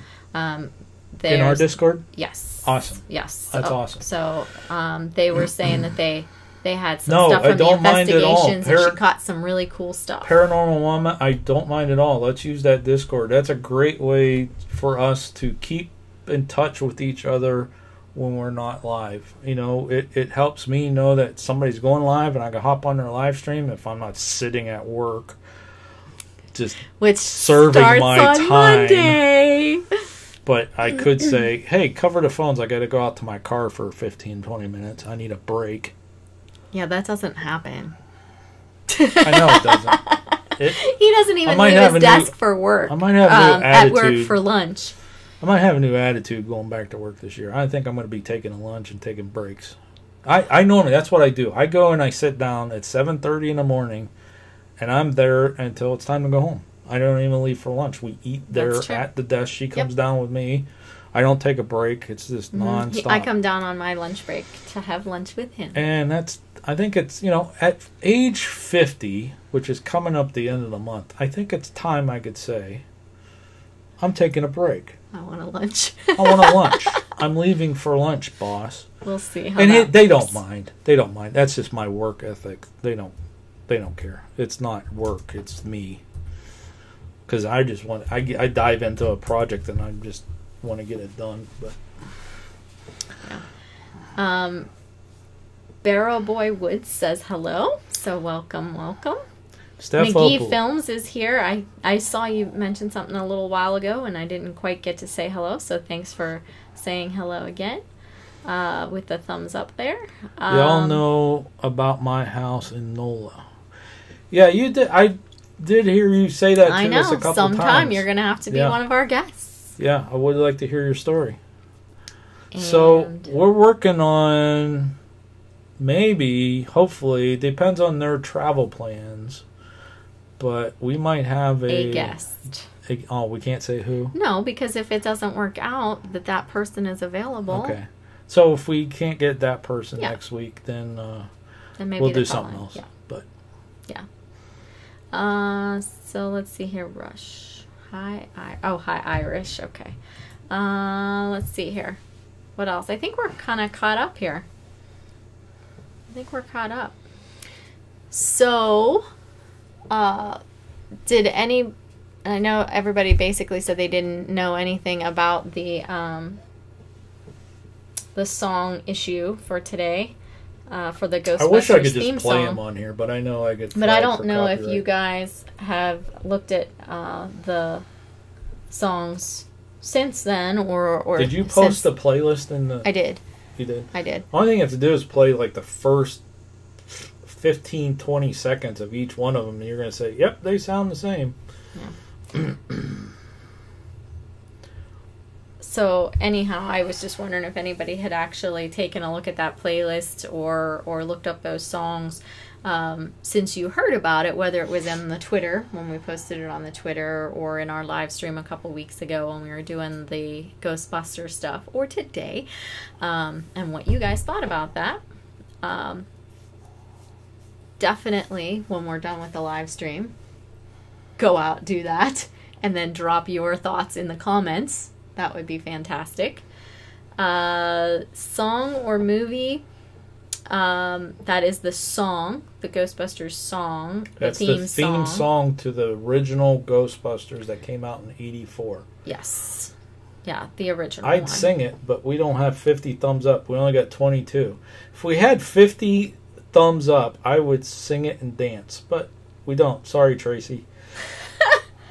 Okay. I don't know if PSPR is in here or not right now, but Irish Whiskey would like to have the virtual ghost site link, and I don't know it. It's very simple. It's virtualghosthunt.com. Okay. No, we don't have a link to it yet. Okay. But it's virtualghosthunt.com. And if you follow that on Twitter, every hour it tweets out a paranormal related video or a meme or something else. Like, we're trying to build that up. And the point the point behind it is to help small YouTubers. So like, I got to add, I've already said, this is why I forget. I forget. I should just write these down while I'm thinking about it. I got to add Out of Body to it. I have to add Francis. Andrew says, careful, I could make that 50 happen. That's okay. Go ahead, I'll dance. Francis, Kitty's Paranormal Mama. So these are creators who are creating paranormal related videos. Okay, our channel's on there, PSPR's on there because it's a joint venture between the two channels. But we have like Michael Scott videos on there, stuff from Scotland, other paranormal related channels. Because when I started doing this back in November, I was looking for paranormal related channels, and it's hard to find them on YouTube. Like, search for paranormal, it's like all the big ones come up, and it's like, okay, whatever, you get so far. But I want smaller channels that are creating paranormal related videos. So I said to PSPR, we met them in April. Yeah, he's here. I said to him, we got to do something to like help out smaller paranormal themed. It doesn't always have to all be paranormal, but just a video that's made about paranormal to help them out, that kind of spread that word, because I love when people come to me and say, there's no such thing as ghosts. Okay, well, go watch these videos. What do you think that is? And then we'll debate, okay, it's some other interference and stuff. But, but there's people making videos. Oh, there's another channel. I think I put her on there, but there's people that's making videos telling their ghost stories, things like that. So I created a database, just like PANICd's a database, but I created a database that puts the YouTube tags in there, and then every hour it tweets out a paranormal related video. Right now, eventually we're going to get that on Facebook too, where it just sends out one, or a mem or whatever. So we're going to use that channel that's associated to Virtual Ghost Hunt and do tutorial videos that'll help out any channel. How we reached 1,000, how we, like how to structure your thing. How do you add your Twitter link and your Instagram link and that kind of, how do you do it? And those kind of things. Or Tweezly, we've used Tweezly, and different things to tell people about your channel. Or like you were saying, Benjamin, like how do you set up OBS? How do you do different things, which would help any channel, but yeah, that's our point. Okay. So, and then we'll start doing live streams and stuff and featuring channels and all that. Yeah. McGee Film says that Paranormal Travelers does live feeds as the investigation. We've done that a couple small times. We did some from Gettysburg like that. Yes, PSPR. Yes, could you just post a link?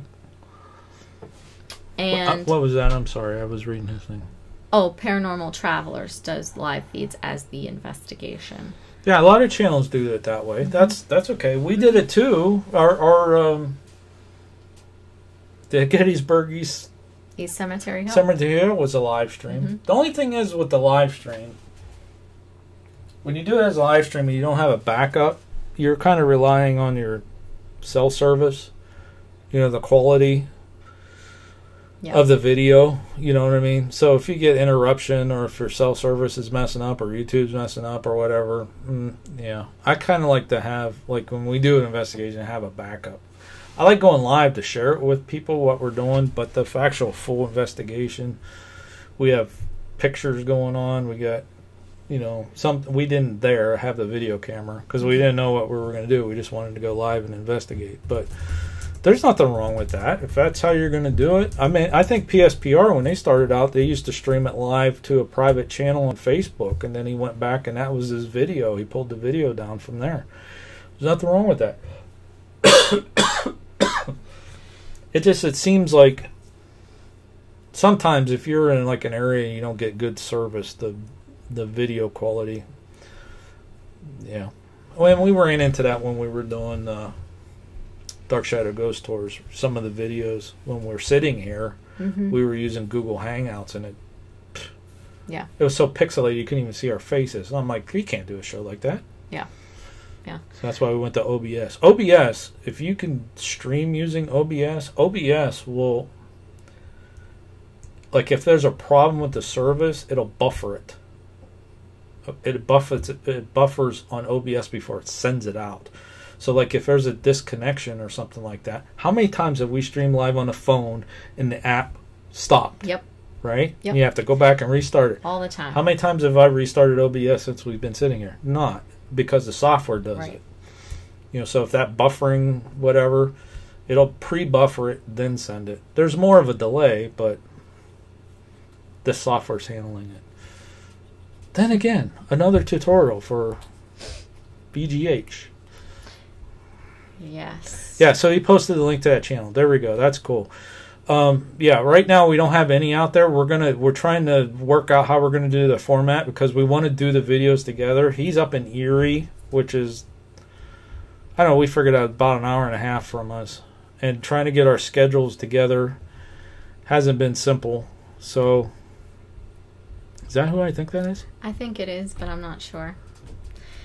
So anyhow, Dover Paratech says that the triangular field is a good place to investigate just below Devil's Den. And we've been to Triangular Field, but we did not investigate there. Every time we go to Devil's Den, and we've been there... Yeah. Probably 4 or 5 times. Yeah, because sometimes we've gone back multiple times on those trips. Yeah. Every time we seem to go there, there's either a bus full of kids or hikers, or it's like 4,000 degrees outside. Marianne's got a usually good point. She 4,000 wants to go degrees, back but this fall. I don't know if we're going to be able to pull that off. I don't know that we'll be able to, especially with me having to take off for a couple of other things, like my biology conference, you know, just around the same time. Yeah, but with it getting dark earlier, the posted sign is you can't go out on the battlefield after 10. Not after dark, after 10. Right. So, theoretically, it gets much darker much earlier in November or, you know. And I don't think hikers or bus trips or anything will be out there like after dark. After dark, probably not. That's all I'm getting at. Yeah. Not like the spirits wouldn't be there during the day. It's just less tourists. Mm-hmm. Which I love to do a spirit box section. Where he's talking about there, that area, are you talking about the slaughter pen? They call it the slaughter pen. It's the area that's at the base Down the of hill. Little Round Top. And it's between Little Round Top and Devil's Den. Or are you talking about the other side? Maybe the triangle's on the other side of Devil's Den. I don't remember. I have trouble with geography on those things, so I'm just going to leave it at that. Trouble with geography in general. I go by landmarks. Let's see here. What else? There was something else that was here. The Rangers will run you off, too, says Dover Tech. They've seen them do it, so. Yeah, they will. Yeah. We made sure we didn't cross the line and didn't go in there, so. We were good. We're good little kids. Now, 2015, we rented a farmhouse that was actually right on the East Calvary battlefield. And we had the fields of that farmhouse was the actual battlefield. We did some investigation there. Mm-hmm. Didn't get much because it got it rained. It rained. And then it got real misty. Mm-hmm. So it was hard to pick up anything on our DVR cameras. Yeah. But we tried. We set a camera out in the field. Dover says no, the other side. The other side. Yeah. Okay. So that's the northern or the. And what else? I saw.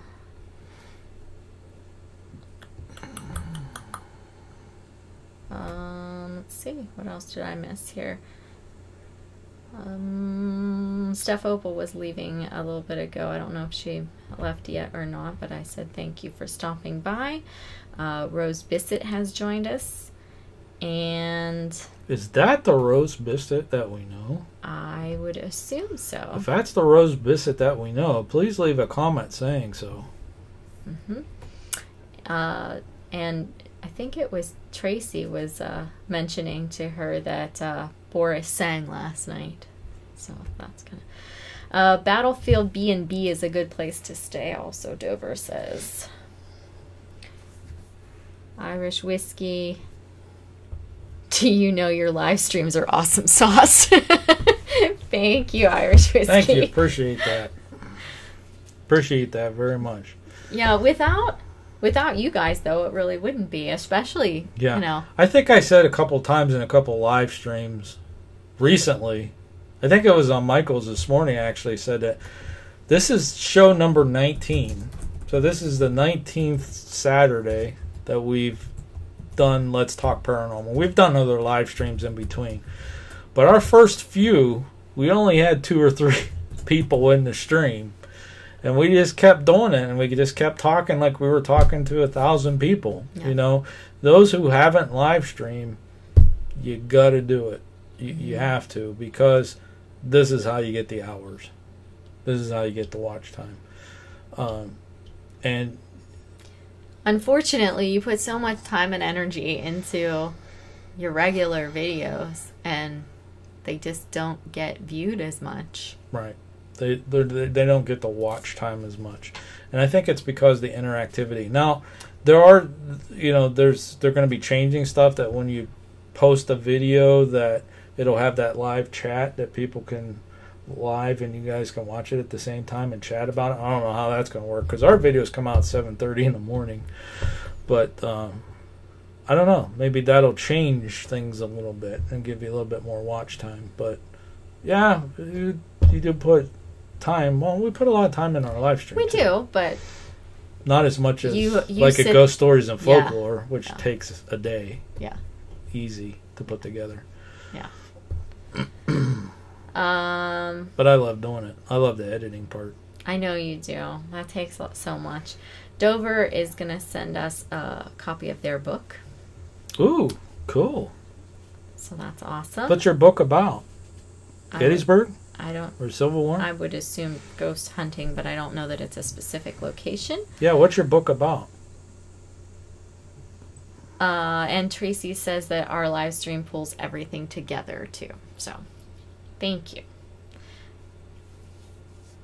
Dover said they just sent it to us. They're sending it digitally. Oh, okay. So we should have it when we get off the live stream. We can take a look at it.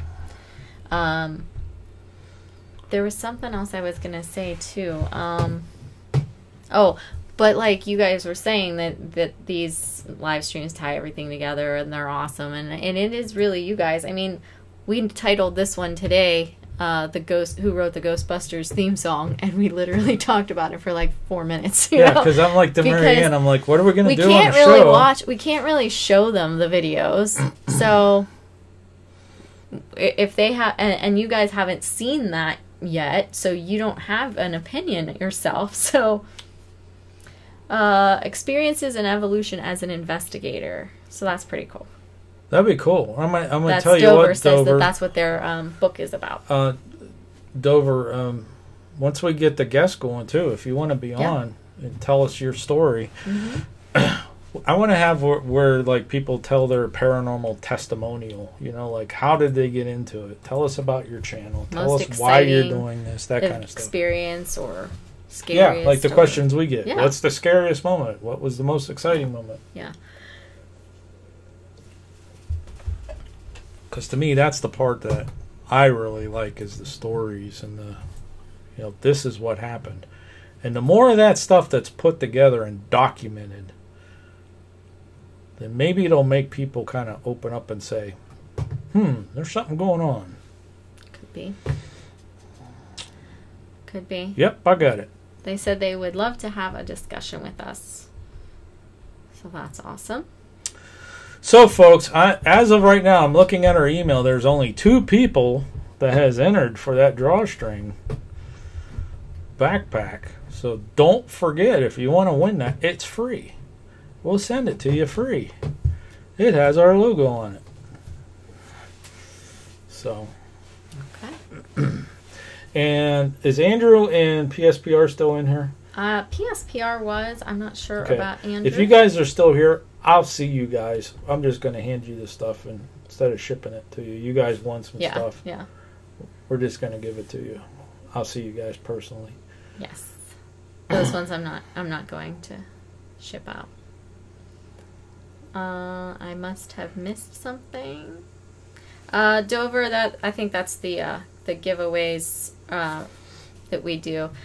I don't think you came in until after we talked about it. Well, let's do it again. So every Saturday we do Let's Talk Paranormal. We give something away, whether it be a T-shirt or like we did the Gettysburg week. We gave away stuff that we got in Gettysburg, or like when we do a Ghostbusters something, we have stuff, or we got little ghosts. It's just basically merch and stuff that we give away. So this week, what we do is we feature what we're going to give away. Go ahead and hold it up, Vanna. We have a drawstring backpack with our logo and stuff on it. So basically, all you have to do is take a screenshot that you subscribed and hit the bell and email it to us. Let me find the graphic here. I always do that. Yeah, there it is.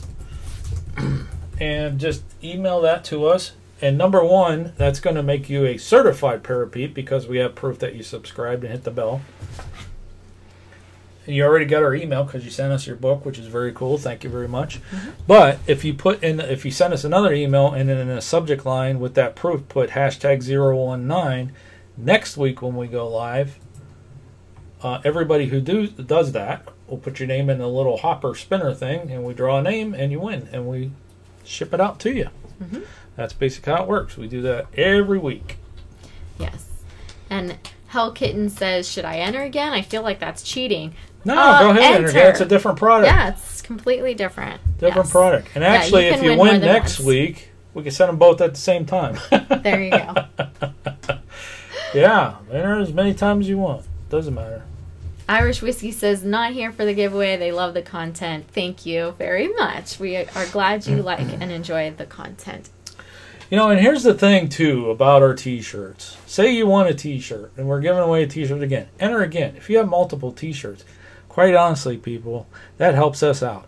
You would be surprised when we wear our T-shirts and we walk around, especially in places like Gettysburg or something else, when we have that on there, they come up to us and they go, oh, did you go on that tour? Was that a good tour that you went on? Yeah. Was that a good tour? It says Our Haunted Travels. You know, and I'm like, no, this is our YouTube channel. We're out here a tourist with you guys. And guess what? I give them a card. Boom. We get a subscriber. Yeah. They come to our channel. Yeah. But you're advertising for us. And then if you win multiple shirts, well, we could wear one out. And then there you go. You got another one.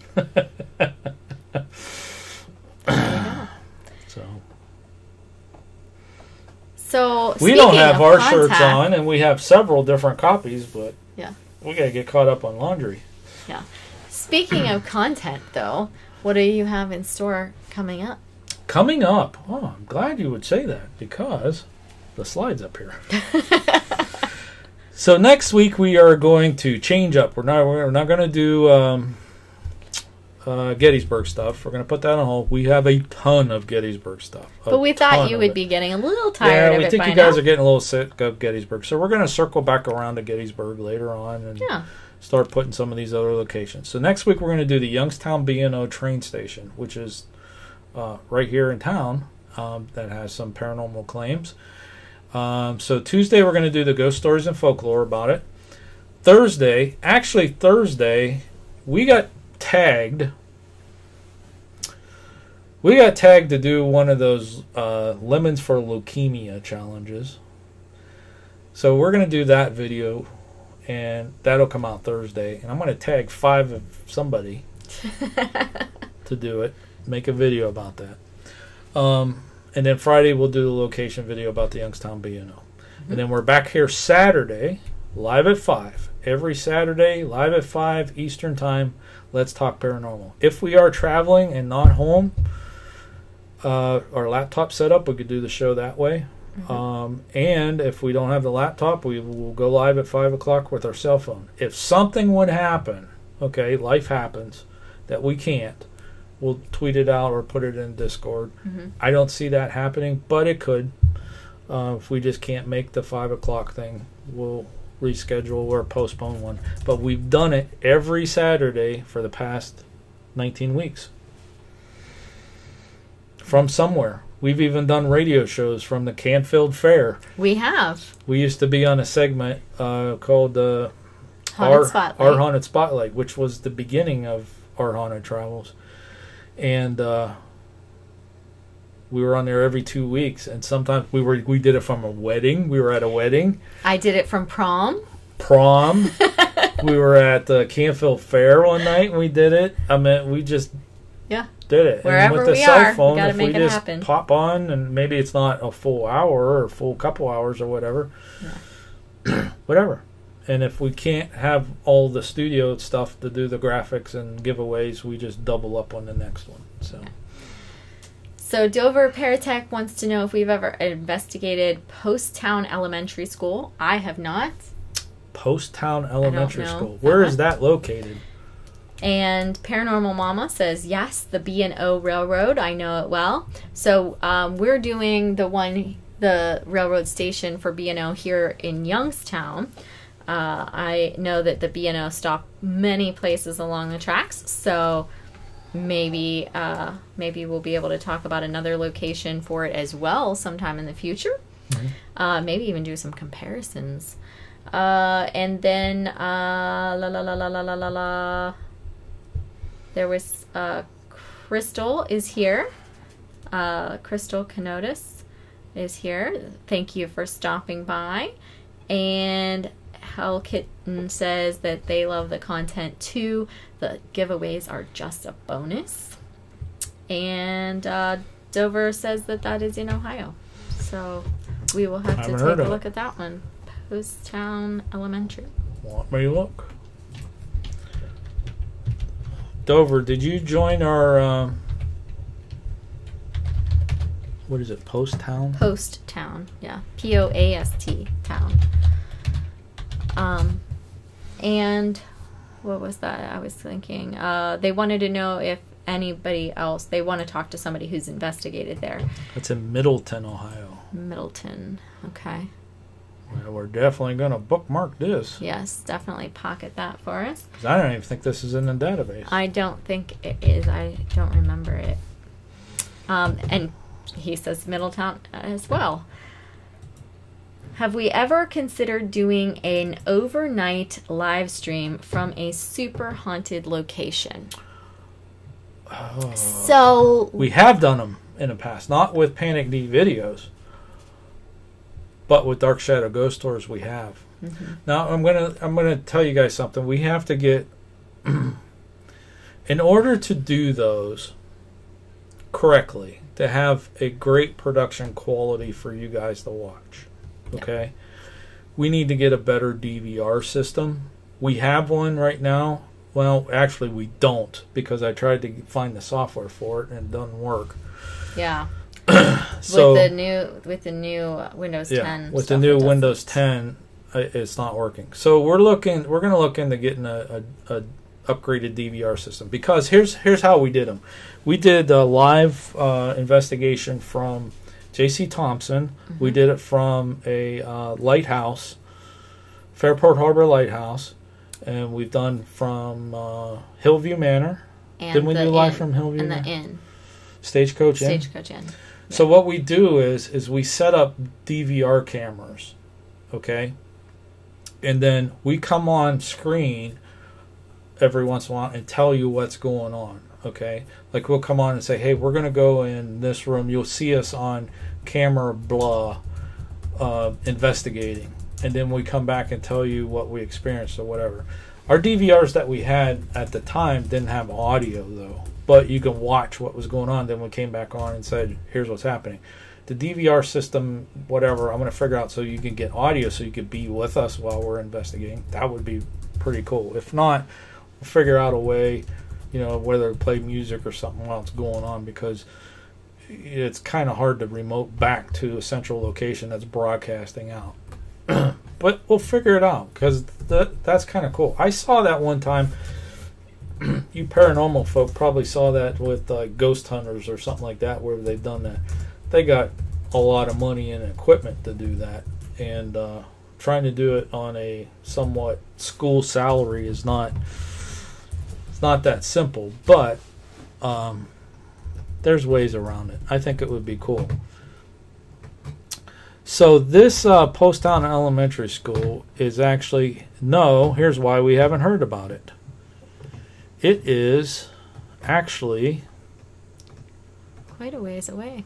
A long ways away. It's on the other side of Columbus. We are in northeast Ohio, we're actually on the border of Pennsylvania. Mm-hmm. So we're an hour between Cleveland and Pittsburgh, actually.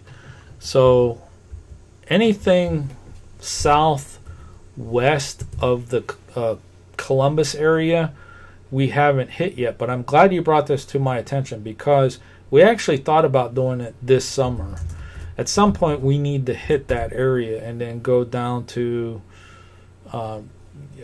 Bobby Mackey's and all those around in that area, around Dayton and that kind of stuff. So here's another location down in that area. We haven't been down there, and there's a lot of locations down there. So this actually is,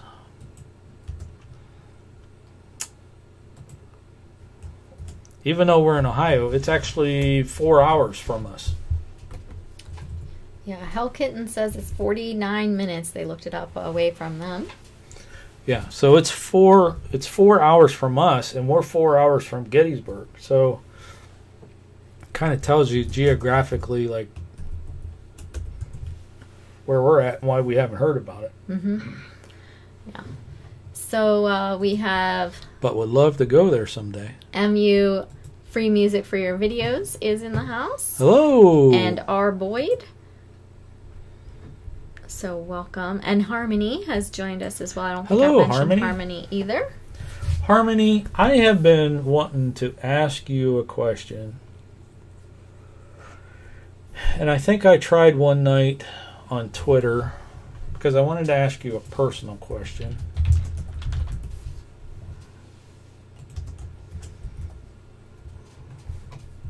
Yes, we are following each other. Harmony, I'm sending you a direct message right now.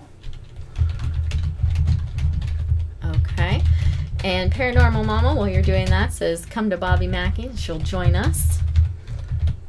And, what's the other one down there everyone keeps... PSPR, what's the one that everyone keeps asking if we've been there? Oh, there's that other one. It's down around Bobby Mackey's. Sure, maybe Paranormal Mama might know it as well. Music for your video said they love the Cat Soldiers of Gettysburg video. And How Kid says that she likes watching investigations, but would run away like screaming like a banshee if she saw or heard things. So that's kind of funny. Have I used paranormal apps and what do I think about them? I have not used paranormal apps. My sister has used some of the paranormal apps. I don't know that those really work without transmitting. And so What, the apps? Yes.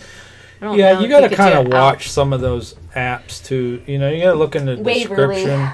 Waverly, yes. Thank you, Waverly. Paranormal Mama. Yeah, Waverly. You got to watch because when you read the descriptions, it says for entertainment purposes only, which basically means it's a program that's generating that stuff randomly. And there's, you know, I am not knocking other paranormal investigators at all for doing what they do, but if it's something that uses the electronics of that phone to detect EMF or detect you know, certain things, like I have an app, I never used it.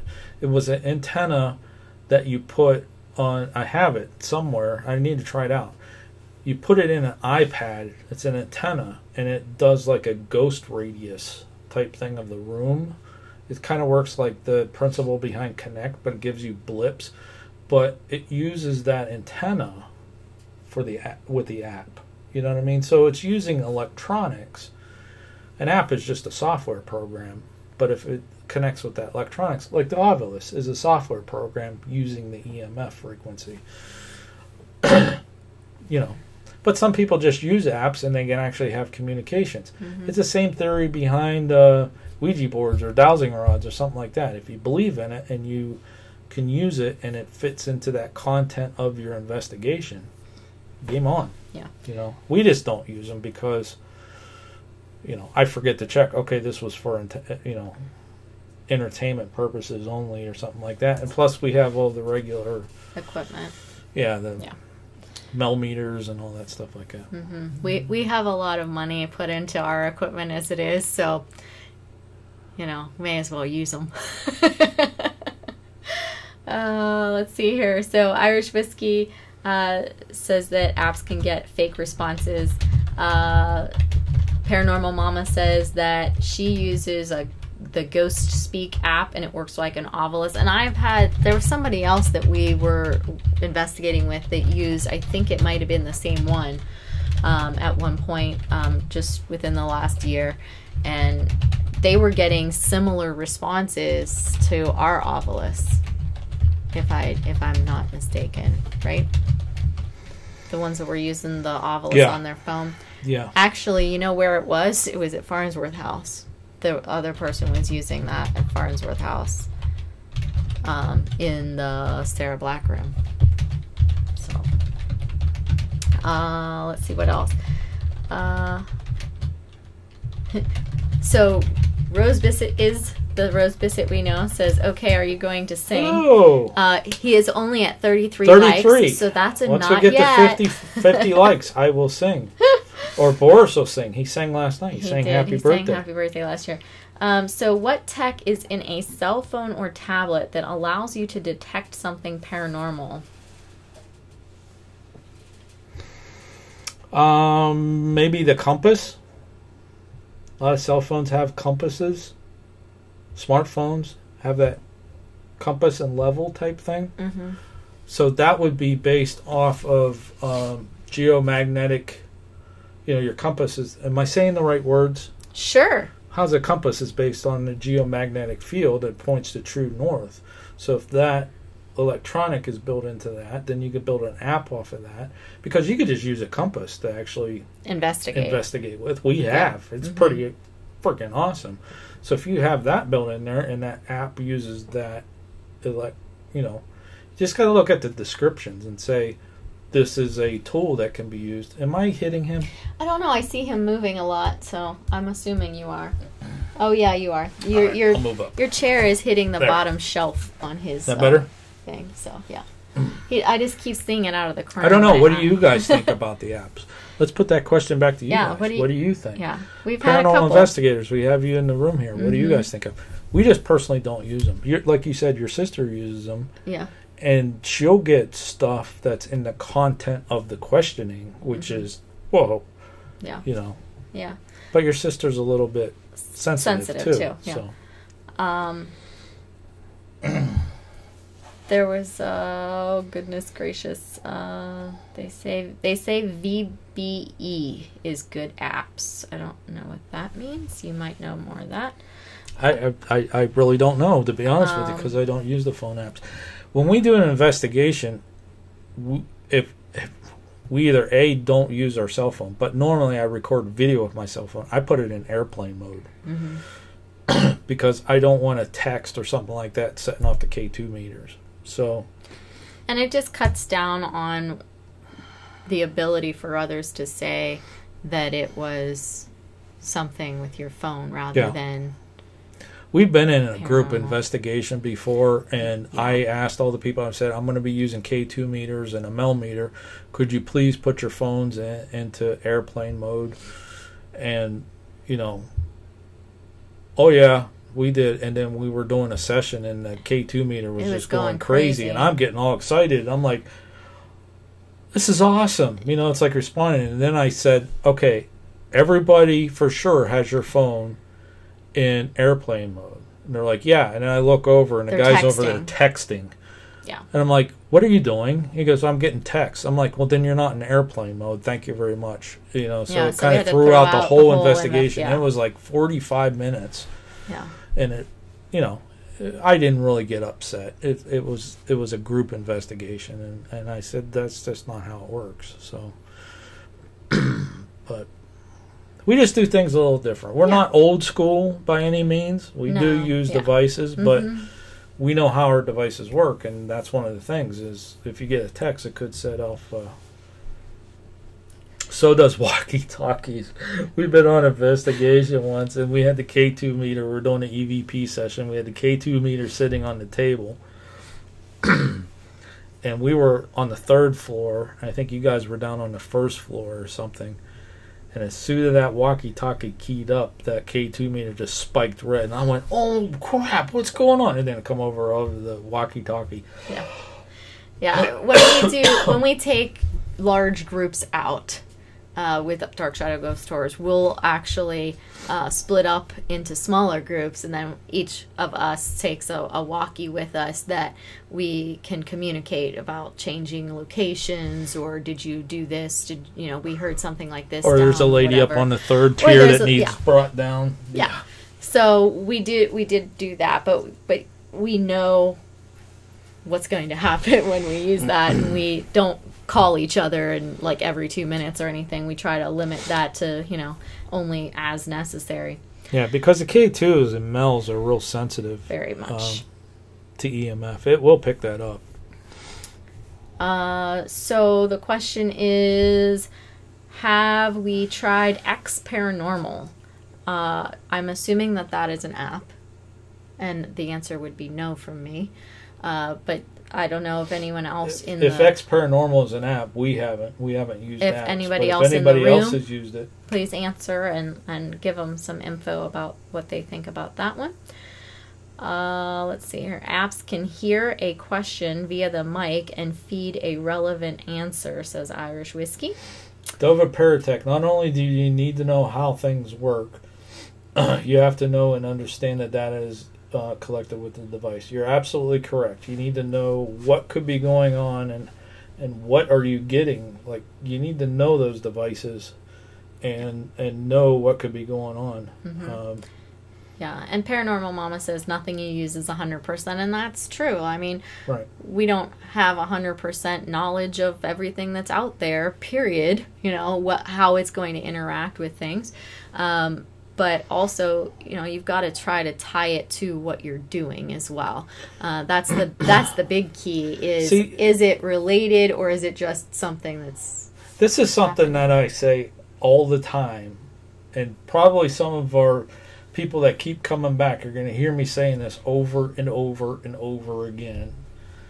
But whether it's a Ouija board, dowsing rods, a K2 meter, a phone app, SB7 spirit box, whatever, a compass, old school film, digital film, whatever, if you are there and you are experiencing it within the content of the session, flashlights, that's a big controversy over the flashlights going on, you know, the flashlight sessions. But if you're getting responses based off of your questions or that session, something is happening, something is clicking in there, and whether they're using those devices or they're coming through you on a Ouija board and using the device or something, I don't want to say that's rare, but it is a little bit rare. But you kind of know when you're out there doing that something you're communicating. And that is the hardest thing for any investigator, whether you're a YouTube creator or whatever you're doing, to kind of explain to people that feeling that you get. You guys that investigate, you know what I'm talking about. When you're in there, HS or PSPR paranormal, you know exactly what I mean. When we were up in that room, up at the Hotel Conneaut, and the one girl said, "If you want us to leave, turn on the flashlight." You know, that questioning and the feelings that we were getting, and the all of that clicking together, those devices, you can't explain that to somebody unless they're there and experience it with you. That doesn't make sense, does it? Or does it make sense? I think it makes sense. You know, so whatever that device is, and for me, it's like something kind of tells me like what to use. Try K2 meters. You know, we've got response with K2 meters, and we got some where they're just nothing, and we're getting something else. You know, it's just something kind of tells you what to try. Or you just, I have a night and nothing goes on at all, and it's just they're out somewhere else. Don't want to party, but yeah. Absolutely. So, let's see what else. There was some other things. Dover said that sometime we could discuss the current paranormal hypotheses and how they came about. And Crystal says that they watch Proving Demons. They use a radio. And that's kind of basically the premise of the SB7 and the SB11.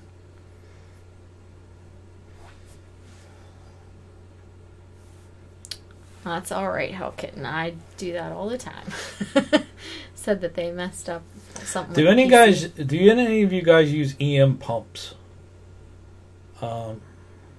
That's something that we don't have, and I was working with Andrew Kitchens. We were trying to come up with one. I really want an EM pump. When we were doing the Farnsworth house investigation, she had one of those. She had an EM pump. I don't want to pay for one because you could make one fairly simple, but we've had a lot of luck with those. Somebody else that was investigating with us had one, but I'd like to get one because it helps put energy out there. Mm-hmm.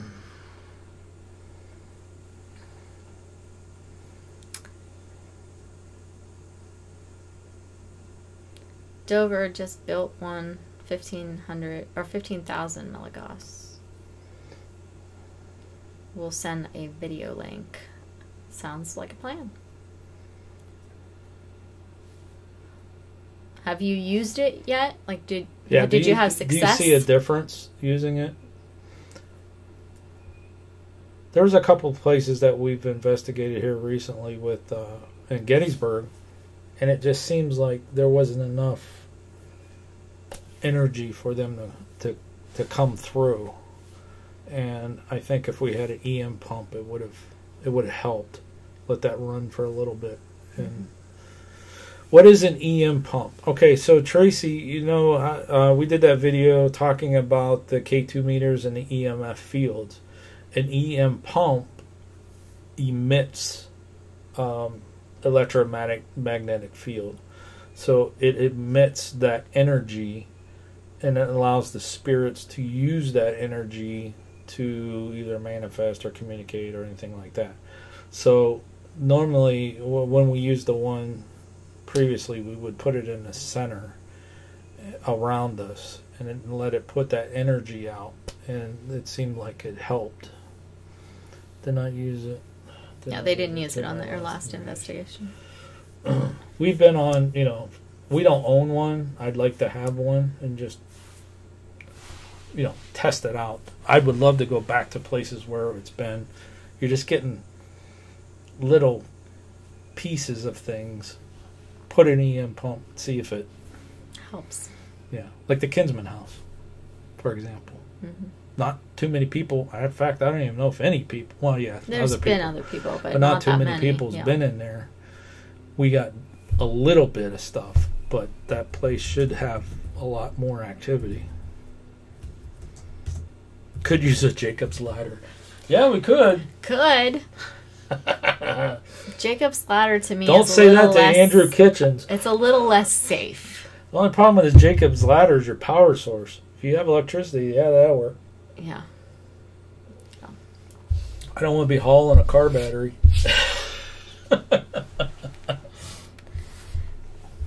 Jacob's ladder would definitely work, but yeah, it's. Tracy's gonna say, Tracy's gonna say, what's a Jacob's ladder? Yeah, lots of free electricity is basically what that is, and I prefer not to use them, just simply because of safety's sake. So Tracy, really have you ever careful. seen those, you know, those old horror movies where they have those things and the electricity's going bzzz, bzzz to the top? That's a Jacob's ladder. That's definitely emitting some. Yeah, and that's see, all you need. Told you, don't mention it to Andrew and Kitchens. He's a mad scientist. He'll put it together. And Andrew will go over to it and touch it too, and be like, "I was just testing it out. It's just the way things have to happen, you know. You just gotta test it." He'll stick his tongue in there. Yeah, they are cool to look at, but not safe enough for me to want to. That would be cool back here. Bzz, bzz. Yeah, with as much as you keep knocking into it. Which, by the way, they said that it was creeping him out. That he was moving? That he was moving back there. Yeah, I sat back too far. Yeah. It's that bottom shelf down there that you were hitting. We could actually move out farther now that I got the camera fixed, but yeah, it's just another one of those things.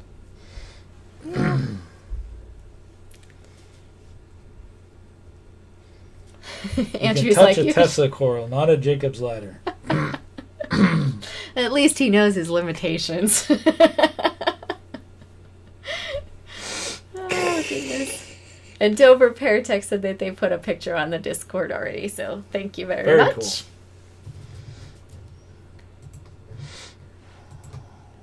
And it's nothing to put near curtains. So true. That would be so true.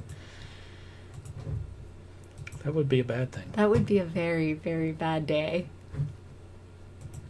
Be burning down the haunted locations instead of trying to preserve them. So, Paranormal Mama, did anybody guess the number? Have you checked yet? She did a cool thing at the end of her live stream. She says, I'm thinking of a number from 1 to 50. I heard her say that. Come back to my live stream when it's done and tell me what number. Because I think she was looking, she was like, I don't think that there's any psychics in the room or whatever. Yeah, I remember hearing that. That's actually pretty cool. Yeah. Who wrote the song Jacob's Ladder? Jacob's Ladder can start a fire. Who wrote the song Jacob's Ladder? Yeah, I don't know the answer to that. Let's ask Google. Okay, Google. Who wrote the song Jacob's Ladder? Jacob's Ladder. You should probably write There's a song. movie. You should probably write song There's a after movie that. called Jacob's Ladder.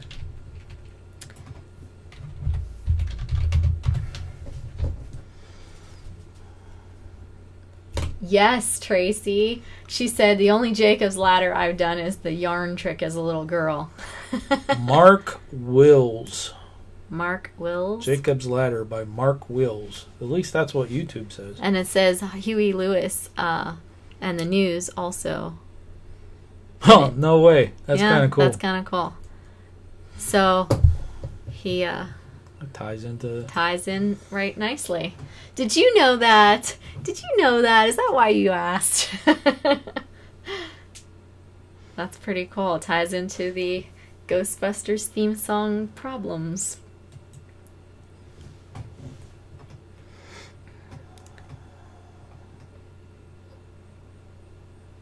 Mark Wills, probably a remake. Probably, yeah. Okay. So does anybody have any other items on the agenda there tonight? I don't think we have any others on the agenda. I don't think so. Let me Like I said, I really, really want you guys to take a look at those songs and yeah, did anybody get a chance to go go ahead look and at those put your yet? comments down there in the bottom. Anybody after go we're listen done? to those songs and see what you think? Do they sound similar? You can. Go ahead. Post that link again. Okay. We'll wait. You can come back. I want to know what your thoughts are because I think they sound, all three of them sound the same. This one.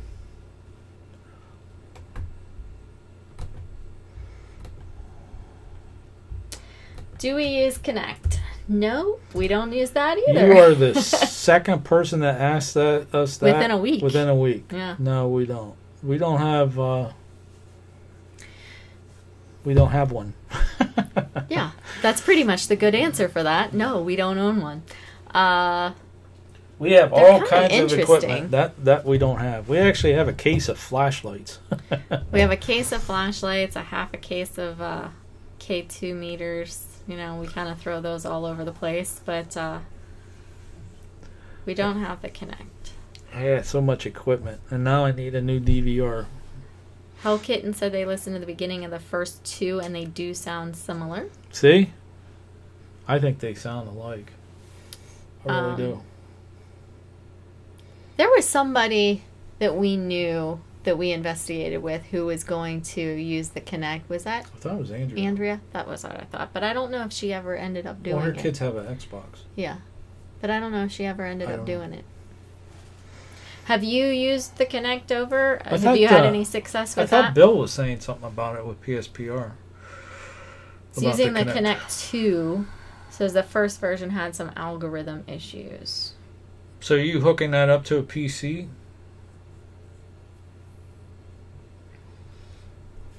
See, if you should do a video on how to do that because that Yeah. would be interesting. That'd be cool. We could get one of those, and that could be one of our DVRs and live stream that. You might have seen a little stick figure walking across the room. That'd be awesome. We had talked about, when Joanne was on the show, we had talked about those apps and that change your faces and stuff on your cell phones.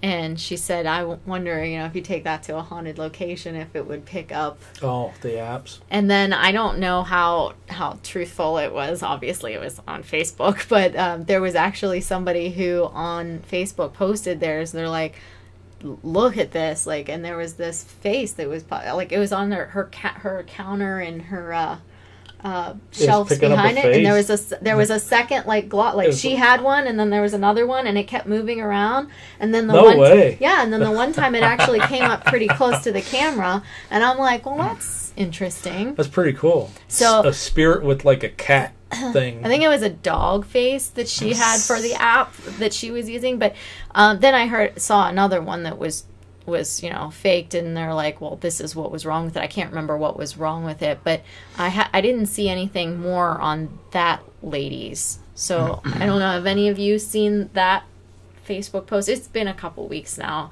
I remember sending a thing to my sister and going, hey, this is what we talked about. Yeah, kitchen cabinets with dog ears. Yeah, his little dog ears and a little tongue. You know how they have those face apps, you know, for your phone. That's kind of interesting.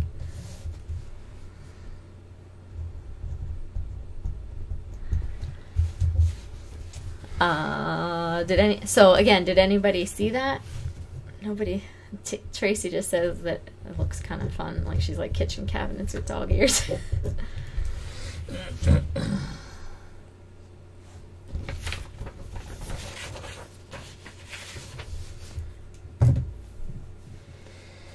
Other questions or comments in the chat? We've kind of, I think, discussed the things so far.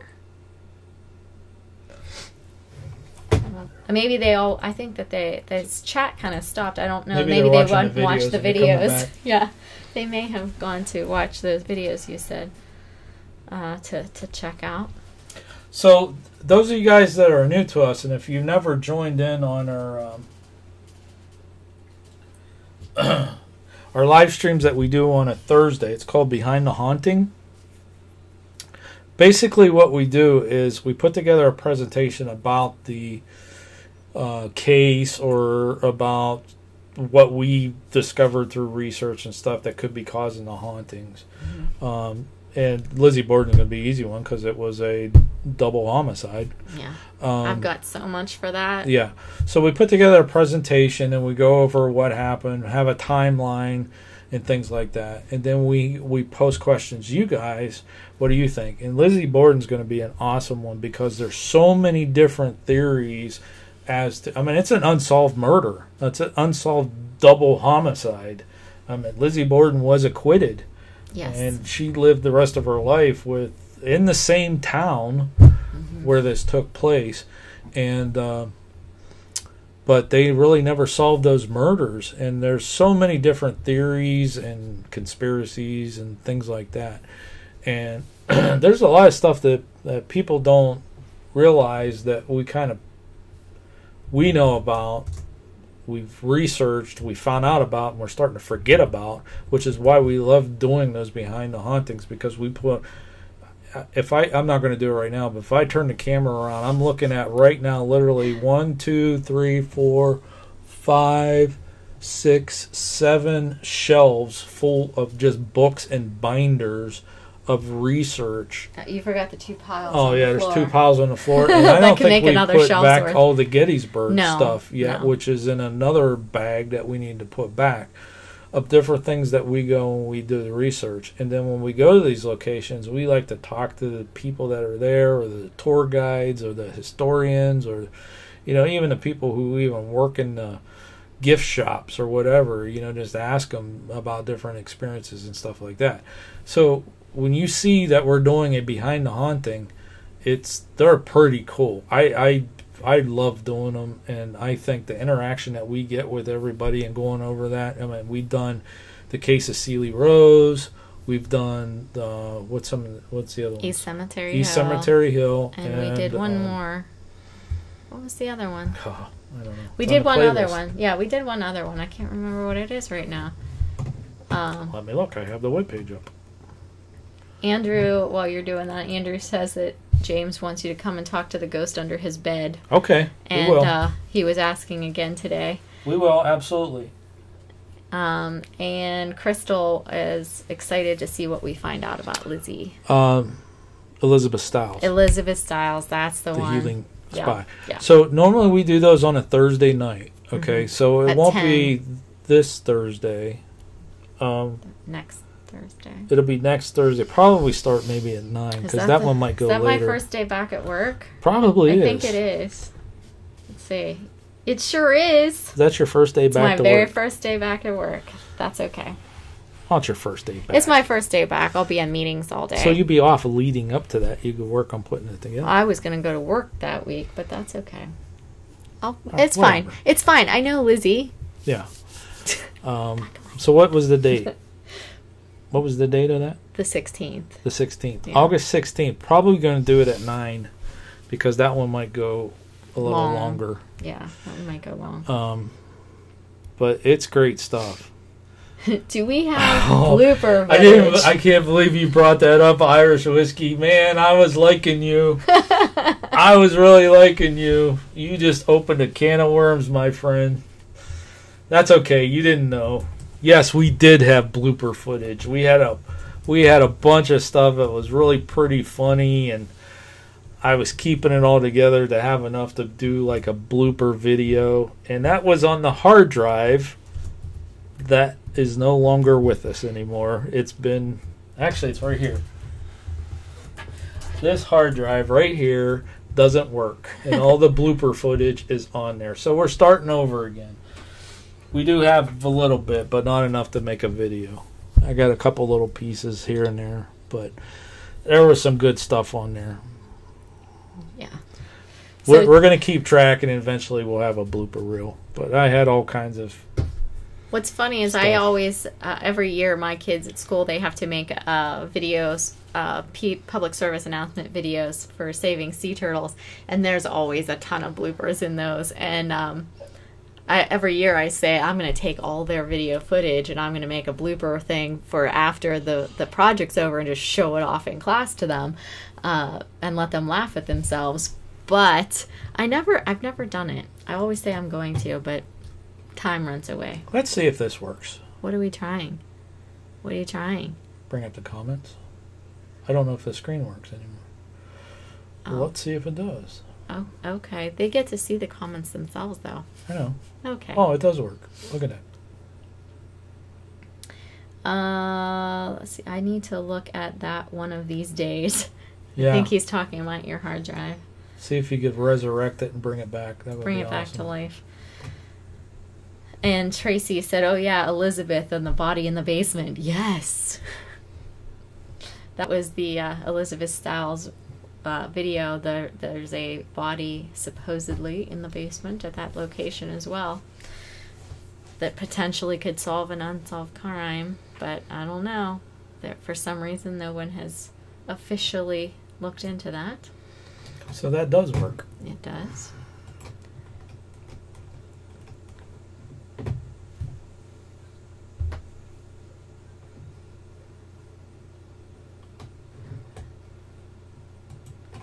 What else you got there? You gonna take that? You did take that away. I took it down. All right, good.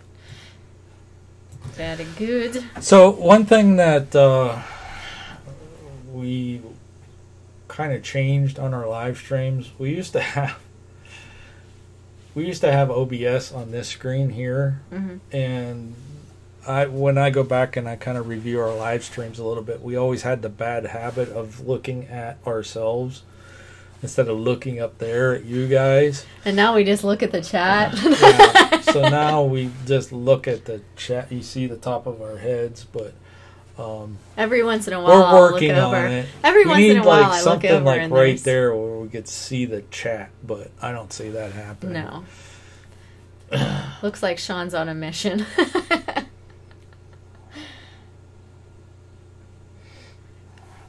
Yeah, so now every now and again I look over and I'm like, sweetie, you didn't change that back. You know, I'll write him a note. Hey, you got to change that back. Well, you don't have to write a note. Just say change the screen. Okay. So I know Tracy was there last night. I can't remember. Did anybody else catch the live stream from... That was last night, right? Yes, it was Boris's Ghost Story live stream.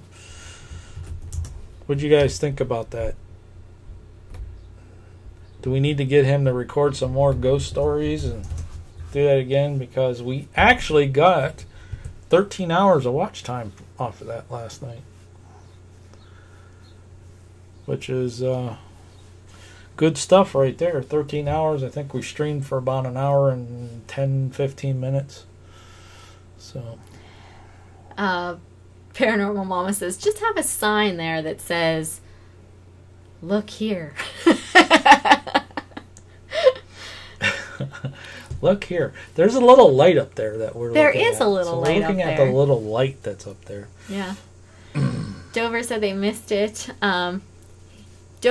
Dover, Boris came on and he played some music, and then told a couple ghost stories in between. So it's kind of like a hangout thing. We weren't on camera. We were in chat. We were in chat in the other room. We just came on camera at the end. But we were in chat, and like the music was playing, and then Boris was telling ghost stories. And the camera was on him down in the little corner. And there was pictures. But if you guys like that, and Tracy brought up a good idea about that. If you guys like that, and we could do them periodically. I don't want to do it every week. No. But we could do them periodically. And then you guys send us pictures. Yeah. If you have pictures, send them to us. As long as they're 1920 by 1080 photos, and put your channel name on them. And we could feature those pictures. So we used pictures like of ghosts, spirits yeah. being there's pictures supposedly of orbs captured on film. But you know, if you guys have your own pictures, that's what the good thing in Discord. You guys can put them in there, and then we can take all of them as long as they're 1920 by 1080 and have your name on them. I don't have a problem doing that, and then he could go live. We'll get him to record some more ghost stories. It's supposed to be one song then ghost story, one song then ghost story. Yes. Okay, not a problem. Irish Whiskey said there was a shadow dancing last night.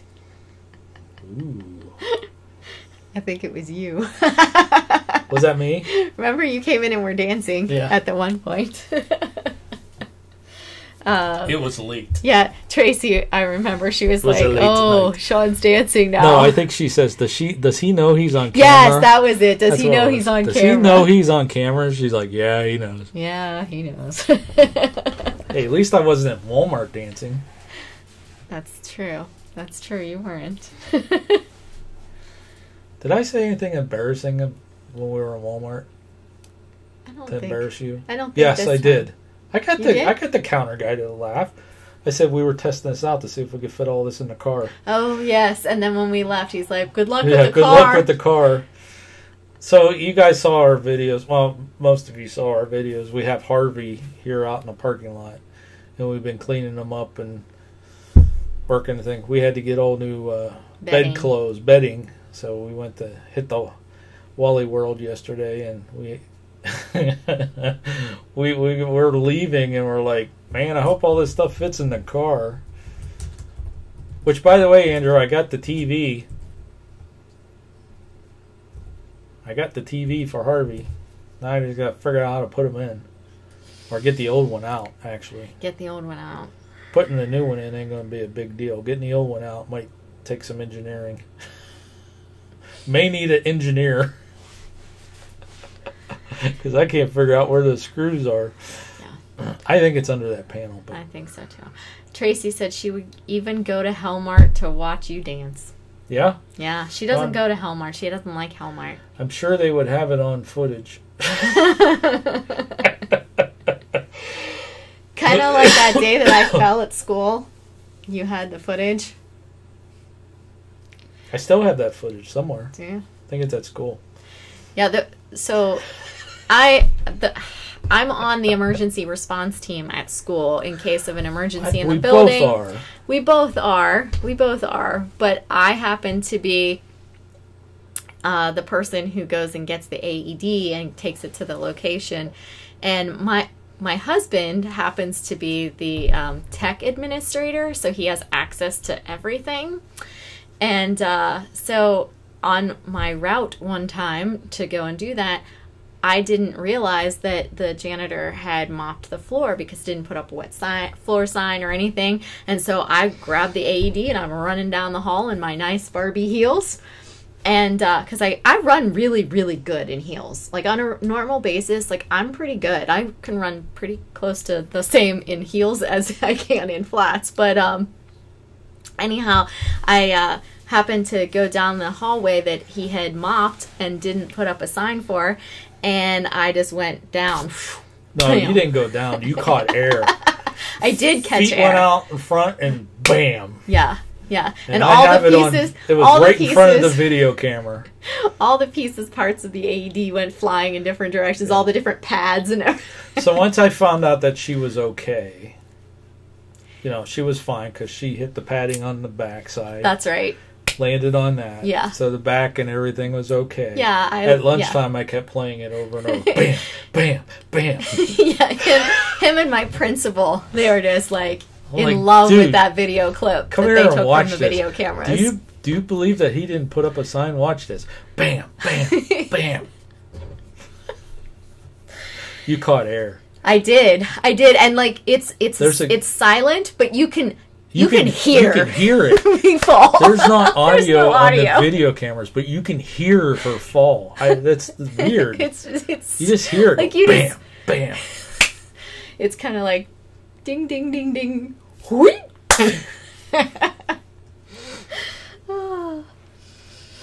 Yeah. Yep. But the funny thing is in the video, okay, she's running, she comes down this hallway, it's right in front of the video camera, she catches air, boom, hits right, it hits, if I would have fell like that, well, we would have been going to the hospital. But she like, bam, slid for a little bit, and then back up on her feet and takes off running again. It's like it didn't happen. Yeah. And I think I was around the corner. Yeah, like I saw fine. you come and I saw you fall. Yeah. And the one secretary's like, "Are you okay? Are yeah. you okay?" You're and like, "I'm good. Go." Yeah. The kid in distress was more important than me. Yeah. That was like my process. I was like, I have to get there, and you know, adrenaline. It had to be adrenaline because I did. I saw the video. I did. I popped right up. So a new video for PANICdVideos. We're gonna need to see that footage. Everybody wants to see that footage now. Oh, jeez. If I wouldn't get in trouble, I would do it. But yeah, it was property of the school district. It was quite amusing, but I have to say my husband and my principal, they did enjoy showing it to me and mentioning it for like weeks. Yeah. Well, quite frankly, I pulled it off right away when I saw it happen, just in case she did hurt herself, because that was a lawsuit. That would have been a lawsuit if you're back, because he didn't put out the sign. You know? You didn't know. If you would have saw a sign, you wouldn't have went booking down that hallway. But very true. And let's just I didn't say think you filled that out at the an same accident report, did you? They made me. They made you. Yeah, because I wasn't going to, but the secretary that came through and asked me if I was okay, she told the principal and she told somebody else, and then they're like, you have to fill out a form. I'm like, but I'm fine. There's nothing wrong. I'm like, I'm good. Well, they're like, you have to fill out a form. If she wouldn't have come through, I probably wouldn't have, because nobody would have known. But she, mentioned it. Like, is Marianne okay? I'm like, nothing that a Tylenol isn't gonna, fix. That was, and it's weird because you can hear her hit, and there is no audio. It doesn't record audio. Yeah. It's just like bam. It's like teeth jarring too. Yeah, it has to be like in your head that you're like, dang, that made sound, because it doesn't have audio. They don't have audio. Yeah, that's right, Iris Orsky. I just kept playing it. Bam, he did. Bam. He did. Hell Kitten says, reminds me of when my dad fell off a roof when he was a kid. Oh, man. Bounced 7 times. Oof. Wow. That would hurt. Wow. That would hurt. Yeah. Yeah, I tell you what, guys, if I wouldn't get in trouble because that is footage property of the school, I would make a video for you guys. Bam, bam, bam, bam. We'll probably get 1 million views on it. Probably would. It was that good. She even says that's good. I admit it. You couldn't have picked a better place. It was like I know, right in front of the literally security right camera. in front of the camera too.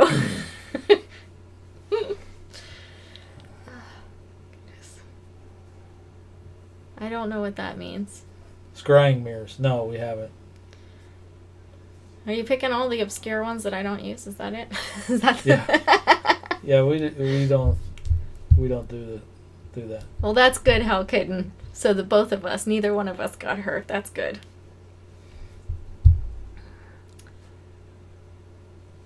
Wow. I don't know. How did we even get on that? I have no idea. I don't know what led to that discussion. I don't know. I kind of think I brought it up, but I don't know why. Oh, the blooper reel. Oh, the blooper reel. We're talking about the blooper reel. Okay. Okay. Now, most of our blooper reels are me saying something, you know, like the intros. You know, like I'll say something wrong or whatever. Or he's like, yeah, I don't like that. They're not usually funny. That's the thing. They're not usually funny. Bloopers are usually funny. That corny little thing at the beginning of our videos. You know, like you guys, the most recent one would have been the recipe where Marianne's like, you know, what kind of recipe could I do? Mm-hmm. That's almost like the hardest part of those videos is to come up with something that's really corny. Yeah. You know, they're not all jewels. Some of them are horrible. Let's say most of them aren't jewels. No, they're not. They're not funny. Some of them are. The one. Hey, do you have a?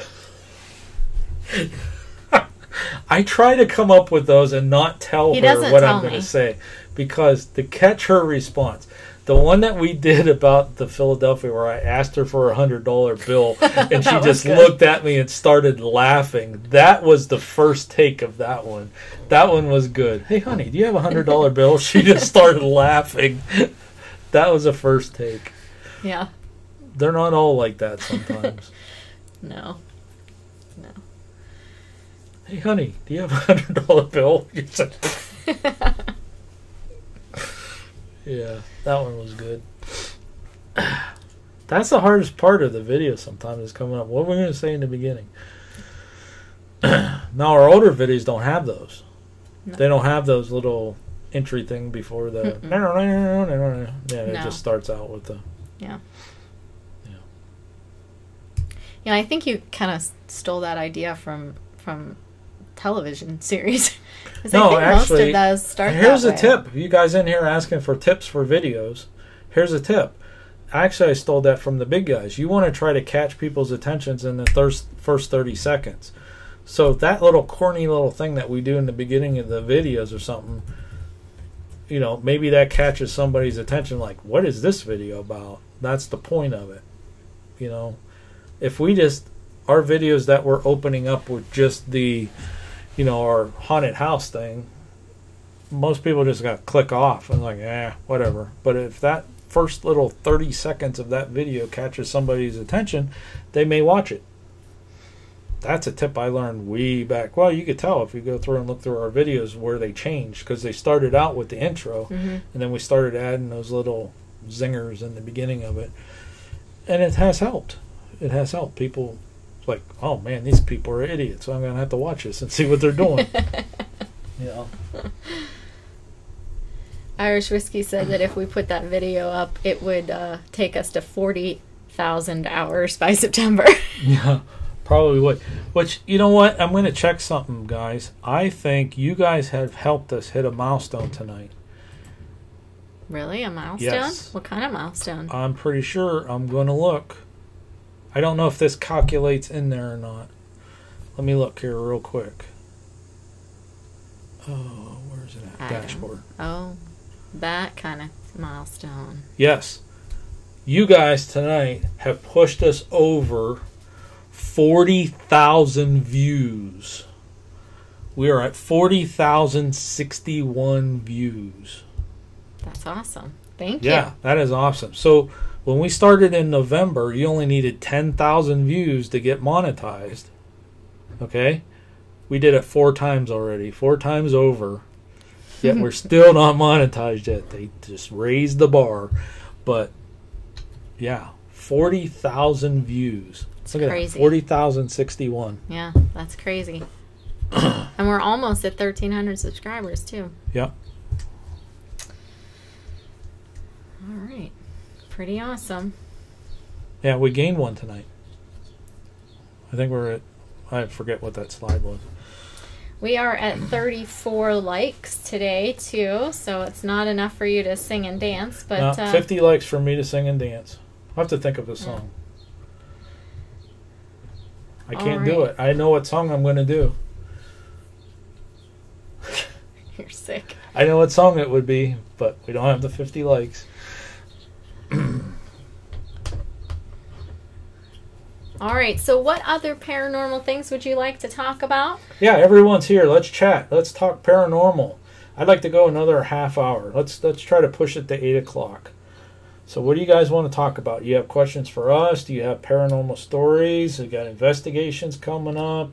What got you into the paranormal? Anything. Let's talk paranormal. Because you guys are helping us push us past those 4,000 hours by doing this, and we're going to do that big giveaway. So Dover wants to know if I'm too sexy for my shirt. No. No, it's old school. It's an old school song. You had to watch like old school cartoons. Cartoons, interesting. And Tracy wants to know how many hours are left. So I don't know. You had that up earlier. Well, I can't bring up the hours. Oh, maybe the I can. current ones you can't, I don't think. But I don't think I could bring up current analytics on this. Yeah. But that one slide that I have, I'll bring that up again. Okay. Irish Whiskey. So close. Irish Whiskey says, "But we are loyal to you.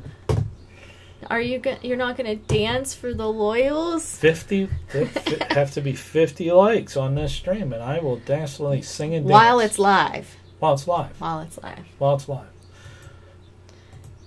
And we've hit 50 likes on live streams before.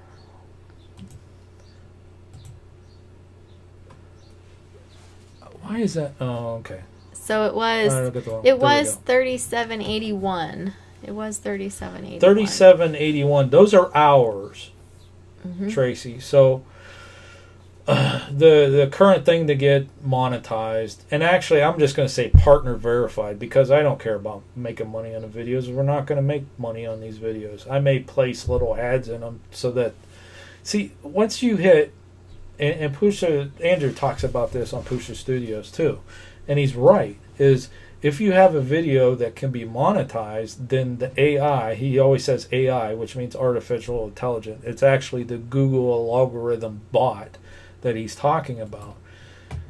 Your videos get preference more. And I just watched a video, oh man, I forget the guy's name. I had a picture of his face. I'm horrible with names. But one of the big guys. There is actually 80,000 different points in that Google algorithm. 80,000. Can you imagine knowing what all those are? But that make your video pop up in front of somebody. 80,000 of them. And if you can learn and if you can learn which of the most prevalent ones there are, and I have within the first 24 hours, I have learned, I've noticed when a video first comes out, we get most of our views. The long-term thing, so it keeps popping up when somebody searches for like the Lizzie Borden house, once we do those videos. If our video came up number 2 or 3, or it comes up number 1 every time, because these big guys do it, then that's what your video will take off, and you'll get the 10,000, 20,000 views, that kind of thing. So, once you are partner verified, that's one of those points. It's like your videos are more prevalent because YouTube can make more money on your videos because it's going to get ads in it. What? Nothing. But, it'll just give us more views. Not that 20 cents is going to make a difference, but it might show our videos to more people. So.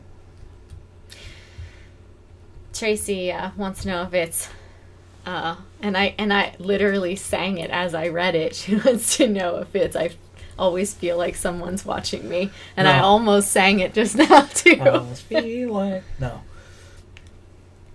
Oh, he came this close. It's an all-time cartoon. I forget what it was. I think they were aliens. They came out. An alien cartoon. They were doing the kicking the legs. That one goes, hello, my mommy, hello, my baby, hello. Oh, okay. I regular Yeah, cartoon. did you guys just hear what he whispered? Yeah. He Pretty good. doesn't whisper very well. Irish Whiskey. I'm only 781 subscribers shy of 1,000. Hey, sometime you will be there. You'll get there. We all started out at 0. We all did. What's your watch hours, though? Because the subs are great. I mean, you need 1,000 subs. Mm-hmm. That's great. But, you know, we have 1,200 and, what was it, 90? 94, I think. 1,294 subs. When we put a video, we don't get 1,294 views. Right. You know, not everybody sees it. Mm-hmm. It's a percentage. Right now, when we post a video, what did I tell you when we posted that? 26 or something 26 or 27 with just the YouTube notifications. So, and there's other things, and this is why I want to make those videos to help you guys. If you're trying to grow your channel, PSPR is awesome on getting views on his videos, but he puts a lot of work into it. He posts it all over Facebook, and he posts it out on Twitter. I don't think he puts out another video until he gets at least 100 views. You know, the way our structure is, I don't have that luxury. Is we got to do that location and move on. You know, so we have a schedule that we do. But my next goal now is to get 100 views with nothing but YouTube notification. So as soon as it goes live, we get 100 views. And if we do that without putting it out on, you know, Twitter and Reddit and Facebook and all that other stuff to get the views, boom. Yeah, that would be awesome.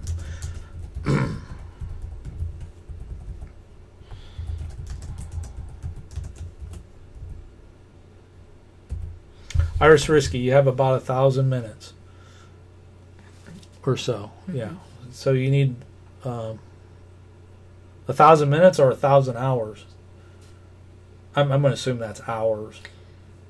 Said has 15 videos over 3 months. So he must have just started his channel recently. Yeah. Or at least posting it, because, you know, we had our channel for like 5 years. But now, our channel's been around since 2010. Our first video, I gotta actually tell you, the very first video was posted, it was in December. I'm going to tell you, I probably should have clicked off that one. probably not. That's the stream health. Yeah, it's probably not wise. Are we still on? Oh yeah, we're still online. Oops. So our first ever video was horrible. I think everybody's first one horrible. It's just a like little clip. The worst for them. You know what I mean? Yeah. But I left it out there. I didn't take it down. Someday I might. I don't know. Yeah. You always grow and develop. So. I don't know. This is back in 2010. So this is before like all this software and stuff you can use. Video editing software was expensive.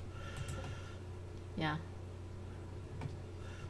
So, Dover wants to know how we got interested in the paranormal as well, if we get a chance. Okay. December 29th?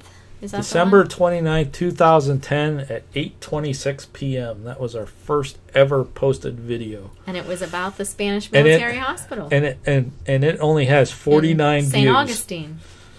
It only has 49 views. It only has 49 views. Since 2010? Yes. That's awesome. Yeah. Our very first one. How did we get interested in the paranormal? Do you want to tell that story, or you want me to tell that story and go get me some more ice water because you hear I'm losing my voice? I can do that for you. Okay. All right. So here's how we got into the paranormal. For those of you guys new and haven't, yeah, she'll be right back. Haven't heard our story before. So in 2006, when we got married, our honeymoon was our main corporation, which is DNS Technology Consultants. Our logo is a lighthouse. I picked a lighthouse because my marketing philosophy was that we were an internet marketing company to help small businesses through the rough seas of the internet. Okay, that was my whole marketing plan and everything behind that. And I kind of always been intrigued by lighthouses. So in 2006, Marianne basically let me plan our honeymoon. Like, what did I want to do? Well, we could have went away and did the typical, go to some resort or something like that. But I wanted to take a road trip because I wasn't able to do that as a kid. We didn't go on too many vacations and things like that. So our road trip was an 18-day road trip. We left here, Northeast Ohio, drove all the way out to the coast, out to Kitty Hawk, and drove all the way down the coast of the United States till we hit St. Augustine, and then shot across Florida to Sanibel Island. Somebody gave us a week at a condo that his mother owned on Sanibel Island. What? It was a relative. I don't know that it was his mother. It was his mother. I don't think it was. I think it was his brother, but that's okay. Okay, whatever. Relative. I think it's his mother. So we stayed there for a week, and then we drove back up through the mountains and hit Gatlinburg and Pigeon Forge, stuff like that. But anyways, our goal going down the coast was to see as many lighthouses that we could stop at and see actual lighthouses. And we did. I think we hit like 12 of them or something. Okay. I don't know. I think it was more. But we stopped at St. Augustine. Yes, our anniversary video, Tracy. Yes, our anniversary video. So the St. Augustine, we really love the town because it's a mixture of Spanish, English. It's the first town in the United States. Yeah, British. It's been taken over so many times. That's where the Fountain of Youth is, where Ponce de Leon landed, and all that stuff like that in St. Augustine. So we really loved it because there's all kinds of history there. I mean, there's a ton of history there. I mean, what Flagler era and all that stuff. And not far right outside of town is where Ray Charles went to school. The School of the Blind. Ray Charles was in St. Augustine. Anyways, try to shorten this up again. In 2010, our vacation was to go back to Florida. Marianne wanted to go to a turtle release. And I said, well, let's go back and we'll go back to Kennedy and we flew into Orlando, and we spent a night at Disney, which, that was expensive. Went to Disney, and we drove up through Ocala up to where's that city? Vero Beach. No. Oh, Gainesville. Gainesville. Gainesville, Florida is actually where the center for the sea turtle research is. It's right in the center of the state. No sea turtles anywhere, but we went and met with them people because that's part of her program that she does at school. She communicates through email and stuff. Anyways. And we wanted to go back to St. Augustine. Well, when we went back to St. Augustine the second time, we saw everything during the day. And Marianne saw a advertisement of the lighthouse, the St. Augustine Lighthouse, where you could go at night on a tour. And we're like, okay, well, that's kind of cool. We could go see the lighthouse at night with all the lights off and things like that. Well, here it was a ghost hunt. And this is about the time where the TV shows were coming out, 2010. This was like the beginning of, Panic D wasn't created yet, okay? But I was starting to get the bug because I'm starting to watch the TV shows. I didn't catch the Ghost Hunter one about the St. Augustine Lighthouse.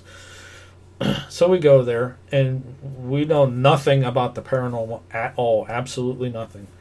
And the part that we got hooked on was the stories.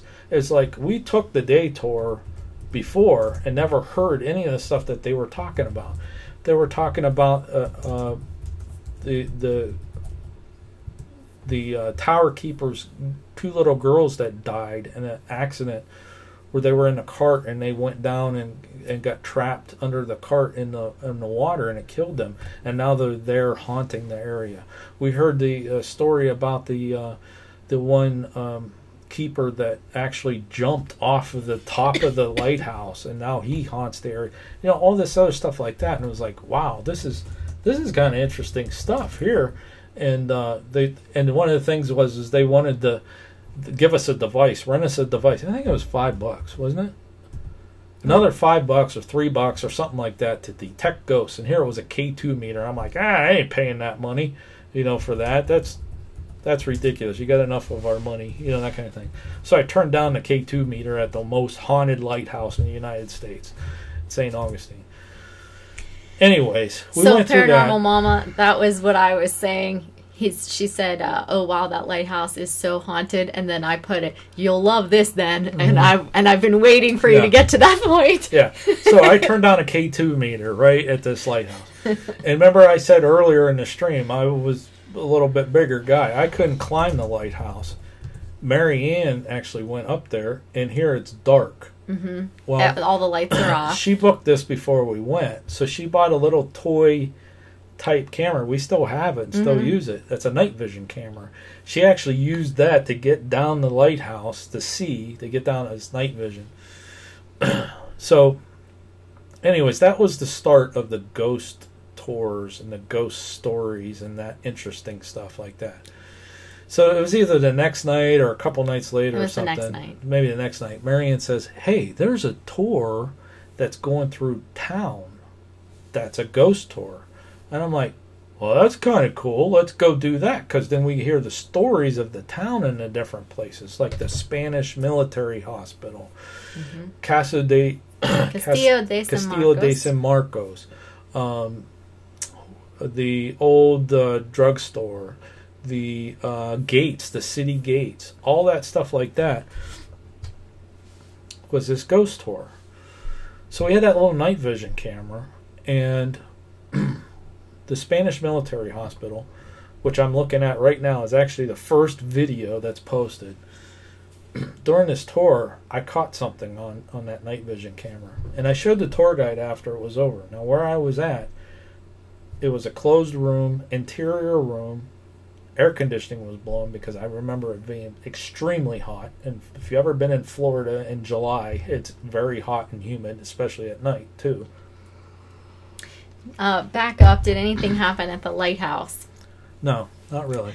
Nothing that we know of. Because of course we didn't have even digital know recorders. We didn't have anything like that. We didn't even know that anything was happening around us. It could have, but we didn't. We only had that night vision camera, and I went over that footage several times and never picked anything up. Yeah. But let me finish. So I showed this to the tour guide, and he goes, "Yeah, you probably caught what they call an orb." And I'm like, "An orb?" And he says, "Yeah, it's just an anomaly that's on that camera." And then later on, when I was building Panic D, and I went back and I found this stuff and I researched it, that's one of the claims in that room where we were at, and we caught it on camera.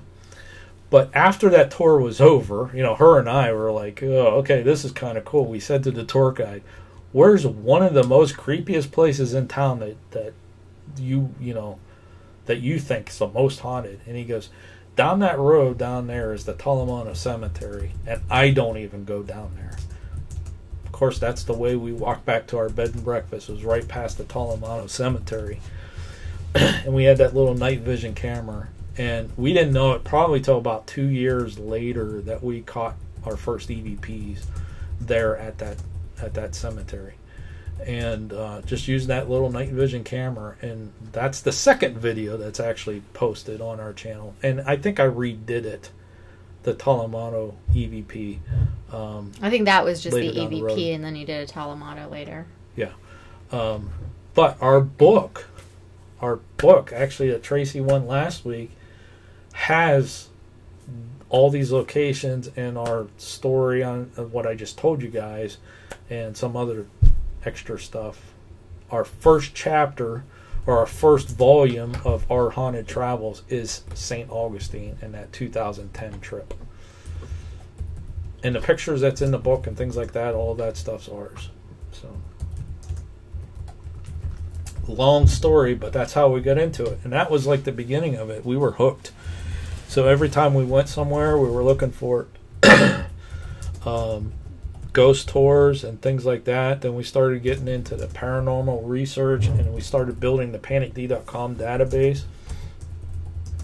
And then, down the road, a few years later and stuff, in a executive family meeting, which is in the swimming pool in the summertime, that's how Dark Shadow Ghost Stores started. It was like, okay, it would be kind of cool to take people to these locations and teach them what we've learned, how we do the ghost hunting, how to do an EVP session, how to do, the flashlight sessions, how to communicate, how to do the research. And, we put together a history video for the tours. So like when we met, we played the history video, and then we played games we would rent charter buses and go to these locations, which was awesome. It was so much fun because I didn't have to drive. It was great. We played Glen dice. Remember the Glen race? Yeah, we would roll dice, and then we would have like little Glens on sticks, and they would go back through the seats for the number of dots on the dice. And then for the ticket price, like say we did Hillview Manor, we did Mansfield. Both of those trips were 50 people. And they got like a t-shirt. We fed, how many times did we eat? 3 times? Mm-hmm. What, before, after, and during? They were just, it was a blast. And then I got to a little bit, started getting like, people didn't want to pay for the tickets, but food costs money, buses cost money. They cost a lot of money. Entrance fees into these places cost money. So we were started to lose money. And we lost the money on a couple buses, and I said, we can't do this anymore. We lost big money on a couple buses, and I'm like, nah, we can't do it anymore. So, yeah, but it was fun while it lasted. Mm-hmm. It was a good time. And then people just kind of died out, and they didn't want to do it anymore. They didn't want to pay for and we were maybe making $2 a ticket, if that, if not losing money. Yeah, because we always gave away more stuff than you guys that are in a paranormal. Like say Mansfield, for example. If you want to rent Mansfield for a night, it's like $2,400. But, and that's up to 10 people. But you're the only ones in the entire complex besides the workers.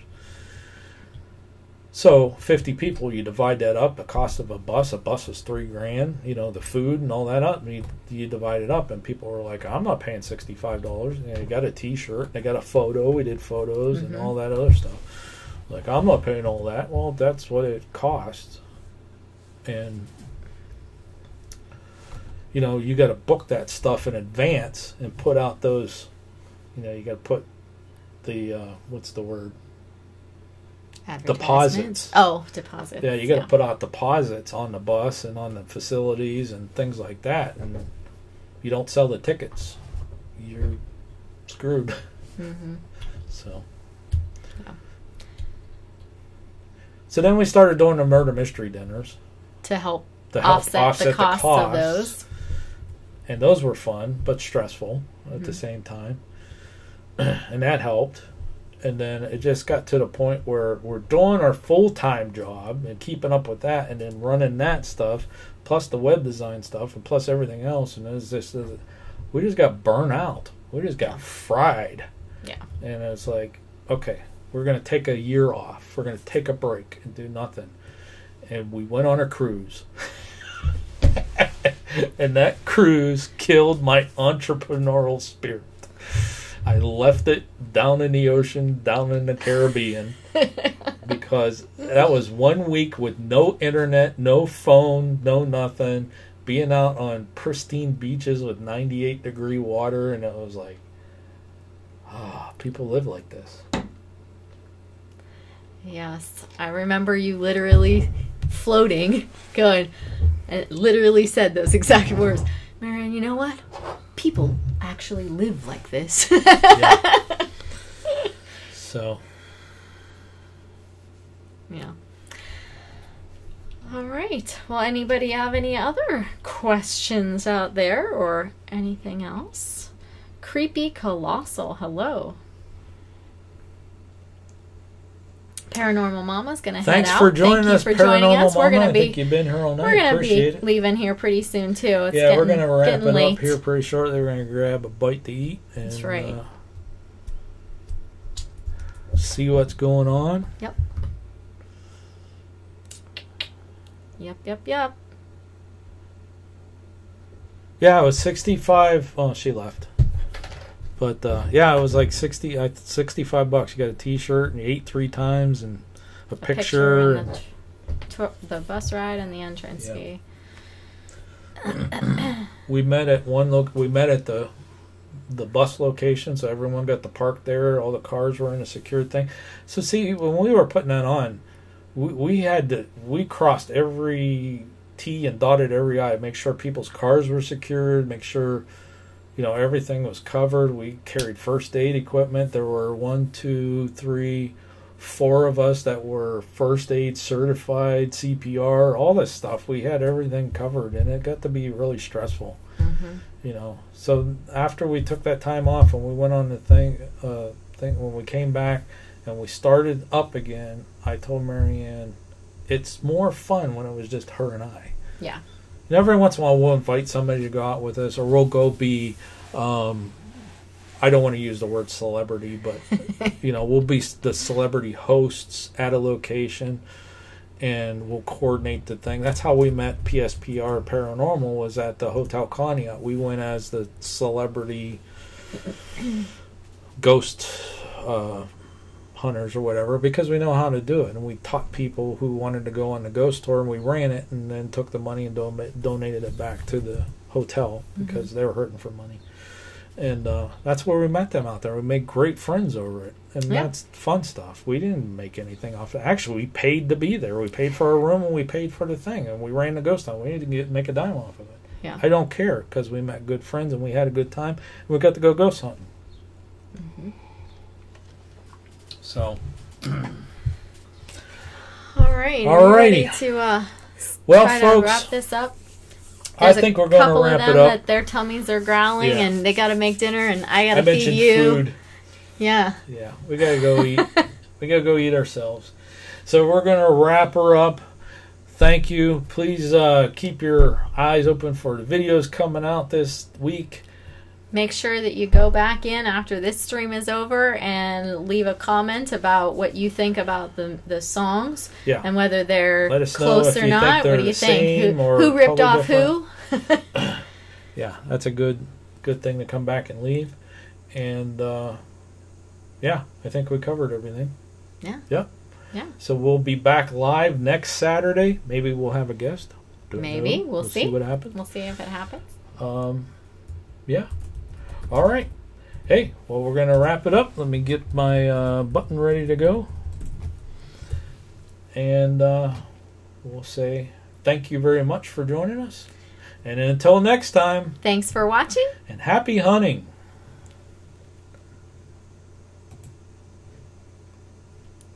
Oh, that's the wrong one. There we go. Night, everybody. Night. If you'd like to see more videos from PANICdVideos in the future, make sure you hit that subscribe button and smash that bell for notifications. Also, help support the channel by sharing this video with your friends and family, anyone else who might be interested in the paranormal. Thanks for watching, and happy hunting.